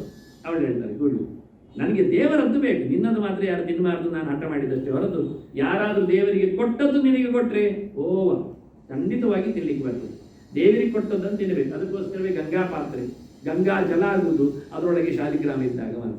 ಆ ಶಾಲಿಗ್ರಾಮ ಇದ್ದಾಗ ತೀರ್ಥೇನ ಮೂರ್ತಿ ಅಂತಿರುತ್ತೆ, ಇಲ್ಲಾಂದ್ರೆ ಜಲ ಆಗ್ತದೆ. ನೀರು ಒತ್ತದ್ದು ತಾನು ಅಂತ ಹೇಳೋದಿಲ್ಲ ದೇವರು ಶಿವ. ಸರಿ ಪ್ರವರೋಧಕೇನ ತೀರ್ಥೇನ ಗಂಗೆ ಬಿದ್ರೆ ಅಂತಾನೆ. ಅವನು ಜಲಪ್ರಿಯ ಅಲ್ಲ, ಅಭಿಷೇಕ ಪ್ರಿಯ ಅಲ್ಲ, ಅವನು ಗಂಗಾಪ್ರಿಯ, ಗಂಗಾಧರ. ಹಾಗಾಗಿ ವಾಸ್ತವವಾಗಿ ಊಟ ಮಾಡುವಾಗ ಶಾಲಿಗ್ರಾಮ ಬಿದ್ದ ತೀರ್ಥ ಶಾಲಿಗ್ರಾಮಕ್ಕೆ ನೈವೇದ್ಯ ಮಾಡಿ ಅಲ್ಲೇ ಗಂಗಾಳಾಗ್ತದೆ. ಗಂಗಾ ಜಲ ಆಗುದಿಲ್ಲ ಇಲ್ಲಾದ್ರೆ. ಶಾಲಿಗ್ರಾಮ ಅದರೊಳಗಿದ್ರೆ ಗಂಗಾಜಲ ನಾವು ಬಡಬಾದ ನೀರು ಹಾಕಿದ್ರೆ ತುಳಸಿ ಅದಕ್ಕೆ ಆಗಿಬಿಟ್ರೆ ಆಯ್ತು. ಅನ್ನವನ್ನು ದೇವರಿಗೆ ನೈವೇದ್ಯ ಮಾಡೋದು, ದೇವರೇ ನಾರಾಯಣ ಗೋವಿಂದ ನಿನಗೆ ಸಮರ್ಪಣೆ, ನಿನಗಾದದ್ದು ಶಿವನಿಗೆ. ಏನು ಸಮರ್ಪಣೆ ತಪ್ಪಿಲ್ಲ, ಏನು ತಪ್ಪಾಗುವುದಿಲ್ಲ. ಇದು ವಾಸ್ತವ ವಾಕ್ಯಗಳು. ಯಾರು ಶಿವನನ್ನು ಪ್ರತಿಷ್ಠೆ ಮಾಡಿದ್ದಾನೆ, ತೋರಿಸಿಕೊಟ್ಟಿದ್ದಾನೆ, ಅವನೇ ವೇದವ್ಯಾಸ ಹೇಳಿದ ಗೆರೆಗಳು, ಅವರ ಮನೆಯದ್ದೇ ಮಾತುಗಳಿವೆ. ಶಿವ ಪಾರ್ವತಿಯರದ್ದೇ ಮಾತುಗಳು. ನಿನ್ನದು ತಿನ್ನಬಾರದು, ದೇವರಿಗೆ ಕೊಟ್ಟದ್ದಾಗ್ತದೆ ಹೇಳಿದ ಅವಳೆ. ಇನ್ನು ಗಲಾಟೆ ಮಾಡಿದ್ರೆ ಕಾಲ್ ಮೀ ಪ್ಲೀಸ್ ಪಾರ್ವತಿ ಅಂತೆ, ಮತ್ತೇನಿಲ್ಲ. ಆಗಲಿಲ್ಲ. ಅಗ್ರಾಖ್ಯಂ ಶಿವ ನೈವೇದ್ಯಂ ಪತ್ರಂ ಪುಷ್ಪ ಮಲಂಜಲಂ ಶಾಲಗ್ರಾಮ ಶಿಲಾಸ್ಪರ್ಶ ಸರ್ವಂ ಯಾತಿ ಪವಿತ್ರತಾ ಹೇಳಿದು ಋಗ್ವೇದ ಗೃಹ್ಯ ಪರಿಶಿಷ್ಟದಲ್ಲಿ ಹೇಳಿ. ವೇದಕ್ಕೆ ಸಂಬಂಧಪಟ್ಟಂತ ಮಾತುಗಳು. ಏನೇ ಇರಲಿ ಶಿವನದ್ದು, ಅದು ಹೂವಿರಲಿ, ಹಣ್ಣಿರಲಿ, ನೀರಿರಲಿ, ಮತ್ತೊಂದಿರಲಿ, ಎಲ್ಲವನ್ನು ಖಾಲಿ ಶಿವನದ್ದು ತಗೊಳ್ಳಿಕ್ಕಿಲ್ಲ. ಶಾಲಗ್ರಾಮಕ್ಕೆ ಹಾಕಿದ್ರೆ ಅದು ಖಂಡಿತವಾಗಿ ತಗೊಳ್ಳಿಕ್ಕೆ ಬರ್ತದೆ. ಅದನ್ನು ದೇವರಿಗೆ ಕೊಡಿ, ರುದ್ರನಿಗೆ ಕೊಡಿ, ಎಲ್ಲರೂ ತಿನ್ನಿ. ಕ್ಷೀರಾಂಧಸ ದಿನಾದವು ಬೆಳಿಗ್ಗೆ ಹಾಲು ಪಾಯಸ, ಮಧ್ಯಾಹ್ನ ಗೌಡ ಸಂಹಿತಾನ್ನೇನ ಮಧ್ಯಾಹ್ನ ಗುಡಾನ್ನ, ರಾತ್ರೋ ನಿಶಾನ್ನ ಸಂಜ್ಞೇಹಿ ರಾತ್ರಿ ಮುದ್ಗಾನ. ಇದು ಹರಿದ್ರಾನ್ನ, ಕೇಸರಿ ಬಾತ್, ನೈವೇದ್ಯ ಪೂಜೆ ವಿಶೇಷೇಣ ಅಂತ ಲಕ್ಷಣ ಸಂಹಿತೆ. 3 ಹೊತ್ತು ಊಟ ಮಾಡುವುದು ಏನು ಅಂತ ಹೇಳ್ತದೆ. ಶಿವನಿಗೆ ಒಂದೊಮ್ಮೆ ನಾಳೆ ಒಂದೊಮ್ಮೆ ಯಾರಾದ್ರು ಮಾಡೋದಾದಿದ್ರೆ ಬೆಳಿಗ್ಗೆ ಪಾಯಸ ಮಾಡಿ, ಅಂದ್ರೆ ಹಾಲಿನಲ್ಲಿ ಬೇಯಿಸಿದನ್ನ, ಕ್ಷೀರಾನ್ನ, ಮಧ್ಯಾಹ್ನ ಗುಡಾನ್ನ ಬೆಲ್ಲ ಹಾಕಿದ್ದು, ಸಂಜೆಗೆ ಹರಿದ್ರಾನ್ನ ಕೇಸರಿ ಬಾತ್. ನೆಕ್ಸ್ಟ್ 5 ಯಾಮಗಳಲ್ಲಿ ಪೂಜೆ ಮಾಡಲಿಕ್ಕೆ ಅದಕ್ಕೆ 5 ಶ್ಲೋಕಗಳು ಇಲ್ಲಿವೆ. ರಾತ್ರಿಯಿಂದ ಹಿಡಿದು ಬೆಳಗ್ಗಿನವರೆಗೆ. ರಾತ್ರಿ ಶುರು ಮಾಡಿದ್ರೆ 4 ಯಾಮ, ಸೂರ್ಯ ಕಂದಿದ ಬಳಿಕ 3 ಗಂಟೆಗೆ, ಬೆಳಿಗ್ಗೆ ಮತ್ತೆ 3 ಗಂಟೆಗೆ 5ನೇ ಯಾಮ. ಅದು ಲೆಕ್ಕಾಚಾರದಲ್ಲಿ ನಮೋ ಯಜ್ಞ ಜಗನ್ನಾಥ ನಮ ತ್ರಿಭುವನೇಶ್ವರ ಪೂಜಾಂಗ್ರಣ ಮಯಾದತ್ತ ಮಹೇಶ ಪ್ರಥಮೇ ಪದೇ ಮೊದಲ ಹೊತ್ತಿಗೆ. ನಮೋ ವ್ಯಕ್ತಾಯ ಸೂಕ್ಷ್ಮಾಯ ನಮಸ್ತೆ ದುರಾಂತಕ ಪೂಜಾಂಗ್ರಹಣ ದೇವೇಶ ಯಥಾಶಕ್ತಿ ಉಪಾದಿತಾಂ ಬದ್ಧೋಹಂ ವಿವಿಧೇ ಭಾಷೆ ಸಂಸಾರ ಭಯವಂದನೈ ಮದಿ ತಮ್ಮೋಹಜಾಲೇ ಮಾಂ ತ್ವಂ ಸಮುದ್ರ ಶಂಕರ ಕಿನ್ನ ಜಾನಾಸಿ ದೇವೇಶ ತಾವತ್ ಭಕ್ತಿ ಪ್ರಯಚ್ಛ ಮೇ ಸ್ವಪಾದಾಗ್ರ ತಳೆ ದೇವ ದಾಸ್ಯಂತೆ ಜಗತ್ಪತೆ ನಿತ್ಯ ನೈಮಿತ್ತಿಗಂಗಾಮ್ಯಂ ಯತ್ಕೃತಂತು ಮಯಾ ಶಿವ ತತ್ಸರ್ವಂ ಪರಮೇಶಾನ ಮಯಾ ತುಭ್ಯಂ ಸಮರ್ಪಿತಂ. 5 ಶ್ಲೋಕ ಓದಿದ್ದೇನೆ, ಅದನ್ನು ಹೇಳಿ ಚಿಂತನೆಯಲ್ಲಿ ಮುಗಿಸಿ. ನೆಕ್ಸ್ಟ್ ಕ್ಲಾಸ್ ಕೃಷ್ಣಾರ್ಪಣೆ. ಕೊನೆಗೆ ಕೃಷ್ಣಾರ್ಪಣೆ ಬಿಡುವುದು, ಕೈಯಲ್ಲಿ ನೀರಾಗಿ ಕೆಳಗೆ ಹಾಕಿ ಬರಬೇಕು. ಅದು ದೇವತೀರ್ಥ, ಶಿವದೇವ ಇದ್ದಾನೆ. ಬದಿಯಲ್ಲಿ ಹೋದ್ರೆ, ಹೆಬ್ಬೆರಳ ಪಕ್ಕದಲ್ಲಿ ಹೋದ್ರೆ ಅದು ಅದು ಪಿತೃತೀರ್ಥ, ಪಿತೃಗಳಿಗೆ ಆಗ್ತದೆ. ಈಚೆ ಬದಿಯಲ್ಲಿ ಹೋದ್ರೆ ಅದು ಋಷಿತೀರ್ಥ, ಋಷಿಗಳಿಗೆ ಆಗ್ತದೆ. ತುದಿಯಲ್ಲಿ ಹೋದ್ರೆ ಅದು ಬ್ರಹ್ಮತೀರ್ಥ, ತೀರ್ಥದ ಒಳಗೆ ಬರ್ತದೆ. ಮಧ್ಯದಲ್ಲಿ ಇರೋದು ಅಗ್ನಿತೀರ್ಥ, ಪ್ರೋಕ್ಷಣ ಮಾಡಲಿಕ್ಕೆ ಆಗ್ತದೆ. ಬೆಂಕಿ ಉಂಟು ಮಡಿ ಮಾಡಲಿಕ್ಕೆ, ಬಿಸಿ ಮಾಡಲಿಕ್ಕೆ. ಹೀಗೆ ಪಂಚತೀರ್ಥಗಳು ಕೈಯಲ್ಲಿ ಇದು ನನ್ನದೇ ಕೈ ಎಲ್ಲಿದೆ ಅಂತ ತೋರಿಸ್ಲಿಕ್ಕೆ, ಅಂದ್ರೆ ಎಲ್ಲಿದೆ ಅಂತ. ಅದೆಲ್ಲ ಕಸರತ್ತು ಮಾಡುವುದು, ಕೆಲಸ ಮಾಡುವುದೆಲ್ಲ ಗಮ್ಮತ್ತಿರ್ತದೆ. ಕರೆಕ್ಟ್ ಹೌದು ಕಾಣ್ತಿದೆ, ಅಲ್ಲ ಹೇಳಲಿಕ್ಕೆ ಬರುವುದಿಲ್ಲ. ಬೆರಳೆಲ್ಲ ವಿನ್ಯಾಸ ಮಾಡಿದ್ದಾರೆ. ಪಾರ್ಥಿವಾನಾಂಜಲಿಂಗಾನಂ ಯನಮಯಾ ಪೂಜನ ಕೃತಂ ತೇನ ಶ್ರೀ ಭಗವಾನ್ ರುದ್ರೋ ವಾಂಛಿತಾರ್ಥಂ ಪ್ರಯಚ್ಛು ಪಾಪೋಹಂ ಪಾಪಕರ್ಮ ಪಾಪಾತ್ಮ ಪಾಪ ಸಂಭವ ಪಾಹಿಮಾನ್ ದೇವ ಈಶಾನ ಸರ್ವ ಪಾಪ ಹರೋ ಭವ. ಇದು ವಾಮನ ಪುರಾಣ, ಅದು ಮಾಡಿದ್ದಲ್ಲ, ರಾಮನಾಥಾಚಾರ್ಯ ಮಾಡಿದ್ದು ಕೇಳಬೇಕು. ಎಲ್ಲಿದ್ರೆ ಹೀಗೆಲ್ಲ ಉಂಟು ಮಾರಿ ಕದ್ದಿದ್ದಾರೆ, ಕದ್ದದಲ್ಲಿ ಇದ್ದದ್ದು. ಅಂಧಕಾರ್ಯ ಪ್ರಮೇಯಾತ್ಮ ನಮೋ ಲೋಕಾಂತಕಾಯ ಚ ಪೂಜಾನ್ ದತ್ತ ಮಯ ಭಕ್ತ್ಯ ಗೃಹಾಣ ವೃಷಭಧ್ವಜ. ವಾಹನ ಸಮೇತ ಶಿವನಿಗೆ ಸಮರ್ಪಣೆ ಮಾಡಿದ್ದೇನೆ. ಮುಂದೆ ಪ್ರದಕ್ಷಿಣೆ ಒಂದು, ನಾನು ಆದ ನಂತರ ಪ್ರದಕ್ಷಿಣೆ ಮಾಡಲಿಕ್ಕೆ ನೋಡುವುದು ಹೇಗೆ ಕೇಳಿದರೆ, ವೃಷಸ್ಯ ವೃಷಣಂ ಸ್ಪೃಷ್ಟ, ಒಳಗೋದ ನಂತರ ನಂದಿಯ ಹಿಡಿದುಕೊಂಡು ವೃಷಣವನ್ನು, ಈಶ್ವರಸ್ಯ ಅವಲೋಕನ, ಅವನ 2 ಕೊಂಬಿನಿಂದ ಈಶ್ವರನ ನೋಡಲಿಕ್ಕೆ, ಶೂನ್ಯವಧ್ಯೆ ಶಿವನ್ ದೃಷ್ಟ ಪುನರ್ಜನ್ಮ ನಡೀತಿದೆ. ಶಿವಾಲಯದಲ್ಲಿ ಶಿವ ನೋಡುವ ಕ್ರಮ ಹೇಗೆ ಕೇಳಿದರೆ, ಆ ಬೋರಿಯ ವೃಷದ ಕೊಂಬಿನ ನಡುವೆ ಅವನ ಲಿಂಗ ನೋಡಬೇಕು. ಹಾಗೆ ಕ್ರಮ ಇದೆ. ಇದು ಹೆಚ್ಚಿನವರಿಗೆಲ್ಲ ಗೊತ್ತಿಲ್ಲ, ನೋಡಲಿಕ್ಕೆ ಬರುವುದಿಲ್ಲ, ಎಲ್ಲೂರಲ್ಲೆಲ್ಲ ಆಗ್ತದೆ ಇದೆಲ್ಲ ವಿಷಯಗಳು. ಮತ್ತೆ ಯಾರಿಗೆಷ್ಟು ಪ್ರದಕ್ಷಿಣೆ? ಶಾಸ್ತ್ರ ವಿಘ್ನೇಶಯೋ ರೇಖಂ, ಗಣಪತಿಗೆ 1, 2 ಸೌರೆ, 2 ಸೂರ್ಯನಿಗೆ, 3 ಶಂಕರೆ, 3 ಶಿವನಿಗೆ, 4 ವೈಷ್ಣವಿ, ವಿಷ್ಣುವಿಗೆ 4, 5 ದೌರ್ಗೆ, ದುರ್ಗೆಗೆ 5, ಸ್ಕಾಂದೆ ಹರಾಚ್ಯುತೆ ಷಟ್ಕಂ, ಅದು ಷಟ್ಕಂ ಆಗಿದೆ, ಷಟ್ಕಂ ಟಕಾರ ಬರಬೇಕು ಇಲ್ಲಿ ಬಿಡಿ. ಸುಬ್ರಹ್ಮಣ್ಯನಿಗೆ ಮತ್ತೆ 2 ಹರಿಹರ ಕ್ಷೇತ್ರದಲ್ಲಿ ಆದರೆ 6 ಬರಲಿಕ್ಕೆ, 7 ಅಶ್ವತ್ಥ ಪ್ರದಕ್ಷಿಣ, ಅಶ್ವತ್ಥಕ್ಕೆ 7 ಬರಲಿಕ್ಕೆ. ಇದೊಂದು ಪ್ರಮಾಣ ಸುಮಾರು ಉಂಟು ಇರಲಿ. ಬರುವುದು ಹೇಗೆ ಕೇಳಿದ್ರೆ, ವೃಷಂ ಮೊದಲು ವೃಷದ ಹತ್ತಿರ ಹೋಗ್ಲಿಕ್ಕೆ, ವೃಷಭದ ಹತ್ತಿರ ನಂದಿ ಹತ್ತಿರ, ಮತ್ತೆ ಚಂಡಂ ಚಂಡೇಶ್ವರನಲ್ಲಿ ಬರಲಿಕ್ಕೆ, ಮತ್ತೆ ಪುನಃ ವೃಷಂ ವೃಷದ ಹತ್ತಿರ ಬರಲಿಕ್ಕೆ, ಮತ್ತೆ ಸೋಮಸೂತ್ರಂ, ಹೀಗೆ ಒಂದು ಸೋಮಸೂತ್ರ ಮತ್ತೆ ಚಂಡೇಶ್ವರ ನೋಡಿ, ಚಂಡೇಶ್ವರ ಅಲ್ಲಿದ್ದಾರೆ, ಸೋಮಸೂತ್ರ ಈಚೆ ಇದೆ, ವೃಷ ಇಲ್ಲಿದೆ ಮಧ್ಯದಲ್ಲಿ ನಂದಿ, ನಂದಿಯಿಂದ ಹೊರಟವ ಚಂಡೇಶ್ವರಕ್ಕೆ ಬಂದು ವಾಪಸ್ ಬಂದು ಸೋಮಸೂತ್ರದವರೆಗೆ ಬರಬೇಕು, ಸೋಮಸೂತ್ರದಿಂದ ಪುನಃ ಚಂಡನವರೆಗೆ ಹೋಗ್ಬೇಕು, ಅಲ್ಲಿಂದ ಪುನಃ ಸೋಮಸೂತ್ರಕ್ಕೆ ಬರಬೇಕು, ಮತ್ತೆ ಪುನಃ ಚಂಡನವರೆಗೆ ಹೋಗ್ಬೇಕು, ಮತ್ತೆ ವೃಷದವರೆಗೆ ಬರಬೇಕು. ಇಲ್ಲಿಗೆ ಒಂದು ಸುತ್ತು ಬಂದು ಅಂತ ಅರ್ಥ. ಅದಕ್ಕೆ ನಾನು ಡಯಾಗ್ರಾಮ್ ಆಗಿ ತೋರಿಸಿದ್ದೇನೆ ಹೇಗೆ ಬರಲಿಕ್ಕೆ ಉಂಟು ಅಂತ.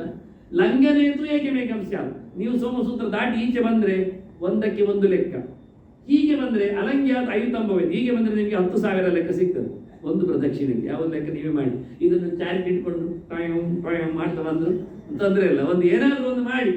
ವೃಷಂ ಚಂಡಂ ವೃಷಂ ಚೈವ ಸೋಮಸೂತ್ರಂ ಪುನರ್ವೃಷಂ ಚಂಡಂ ಚ ಸೋಮಸೂತ್ರಂ ಚ ಪುನಶ್ಚಂಡಂ ಪುನರ್ವೃಷಂ. ಇದು ಸುತ್ತು ಬರುವ ಕ್ರಮಗಳು, ಬರುವ ರೀತಿಗಳು. ಅದು ಧ್ವಜದಿಂದ ಹಿಡಿದು ಶುರು ಮಾಡಿದ್ರೆ ಸುತ್ತ ಪ್ರಕಾರಕ್ಕೆಲ್ಲ ಬಂದ್ರೆ ನೋಡಿ ಡಯಾಗ್ರಾಮ್ ಪ್ರಕಾರ ಉಂಟು, ಹಾಗೆ ಹೀಗೆ ಹಾಗೆ ಹೊರಗಿನಿಂದಲೂ ಚಂಡನನ್ನು ಕ್ರಾಸ್ ಮಾಡ್ಲಿಕ್ಕಿಲ್ಲ, ತೀರ್ಥವನ್ನು ಕ್ರಾಸ್ ಮಾಡ್ಲಿಕ್ಕಿಲ್ಲ. ಹಾಗಾಗಿ ಬಹಳ ಚಂದವಾಗಿ ಬರಬೇಕಾದ್ರೆ ಅದ್ಭುತವಾಗಿ ಲಿಂಗ ಎಲ್ಲಿರ್ತದೆ, ಸೋಮಸೂತ್ರೆಯಲ್ಲಿ, ಚಂಡೇಶ್ವರಿಯಲ್ಲಿ, ನಂದಿಯಲ್ಲಿ, ಧ್ವಜಸ್ತಂಭೆಯಲ್ಲಿ ಅಂತ ಡಯಾಗ್ರಾಮ್ ಅಲ್ಲಿ ತೋರಿಸಿದ್ದೇನೆ. ನೆಕ್ಸ್ಟ್ ಥ್ಯಾಂಕ್ ಯು, ನಮಸ್ತೆ ಎಲ್ಲರಿಗೂ. ಶ್ರೀಕೃಷ್ಣ ಅರ್ಪಣ.